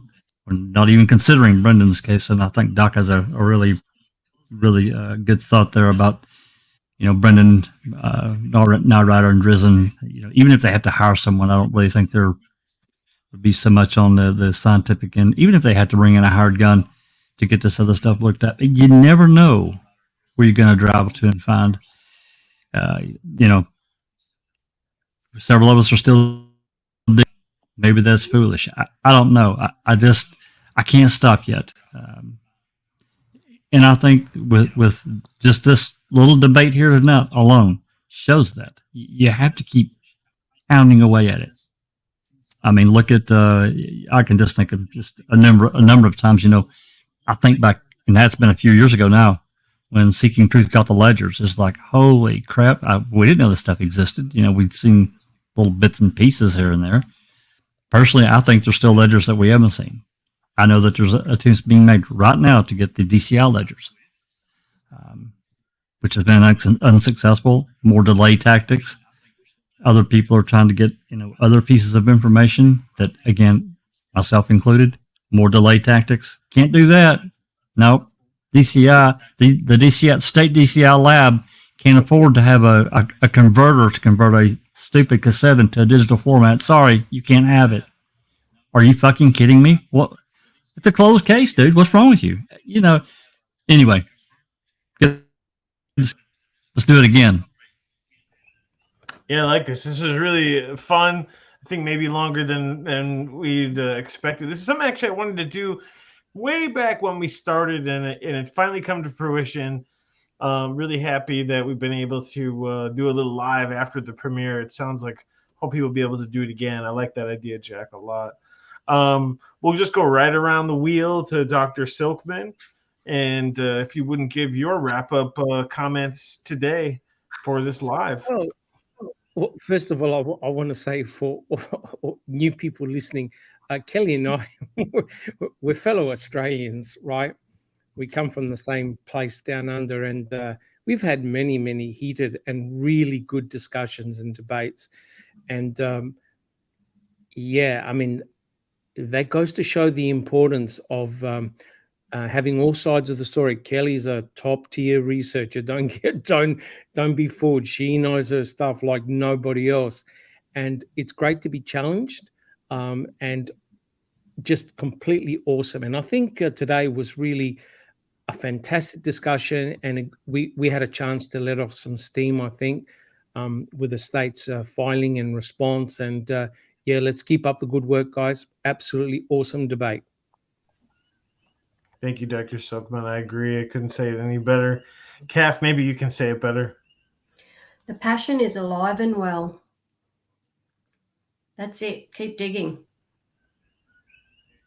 Absolutely. Well said. Well said. It was part of my comment that I was going to make, Kath, so I'll just make it right now just to off of what you said. You did. I'm just backing you up. And that is that, it's possible that the break in the case could be found from the community. Community has put evidence on the plate before. It is a possibility. You have to remember, this is a pro bono case for KZ. She has to continue to make income for her law firm. It's not her only case. And so I know it's like kind of a strange thing to say to the community, but we got to double down. We got to double down and try harder, I guess. It can happen. And I guess you got to have hope. So that was my little message. To hear from Brendan's lawyers as well now. I think it's an angle, and this is something that's come up before, Kath, that I felt like, maybe once Stevens has extinguished all of his possibilities, that they would pick up the mantle and take it. But they, I hope that's a serious angle. I really do. There could be still unnamed CDs that law enforcement have got, or there's bound to be something still that's relevant in his case that would unravel his case. Absolutely. The voicemail from Zippers is on an unnamed CD sitting in the bottom of a box. Yeah, there you go. I believe that. I truly believe that, Kath. I do. I absolutely believe that recording is sitting somewhere in a desk drawer, in a box, somewhere. Yep. Well, where did he clean his desk out when he left? Where is his closest receptacle there? Well, and then let's give it up for Kel for delivering a lot of great information, and you'll have the last word on this one as usual. So, Kel, if you wouldn't lead us out with your closeout comments. Honestly, I don't think I can talk anymore. I think I'm about to lose my voice, in all honesty. And I can't be another one that loses my voice. We've already got T1 for that. So in saying that, again, great discussion. It's been awesome. This is what it's about. You have to challenge each other. By the end of it, me and Silkman will message each other in the next 5 minutes and be like, that was fucking sick. That's how we are. That's how you have to be. I might not agree with him in some things. He sure and hell might not agree with me, but that's okay. I'm not butthurt about it. I don't give a shit. I'll just continue, keep going my direction. Everyone will go theirs. And at the end of the day, we're all here for the same reason. And isn't that the only reason that matters? We all believe Stephen Avery and Brennan are innocent. As how we get there, it'll be all different paths, but we all stand as one in the hope and for the wishes that nothing but the best for the both of the guys. Thanks for having us. And yeah, thank you, everyone. Thanks, everyone. Well, everybody, for sure. Thank you to Jack. Really appreciate it. And Dr. Silkman. Calf, thanks for joining in. And Kel, thanks for making it lively with or without narcotics. We're good either way. Don't give up. Don't give up. Don't give up. Thank you to Barb for coming in and partaking in our chat. And thanks everybody for being here and checking out. Hopefully this is something we'll do again. So you'll have to join us next week for Discussing a Murder to find out. And hey, hopefully Big Jeff will be back by then, and we can get him in on it. We need to rope T1. We need to rope T1. He's got a lot to talk about, right, Kelly? Yeah, you got a big voice. I heard big voice. He's got a big voice. Yeah. Well, for Calf and Kelly and Jack and Dr. Silkman, this is Jeff Jones saying this has been After Discussing a Murder. Good night, all. Good night.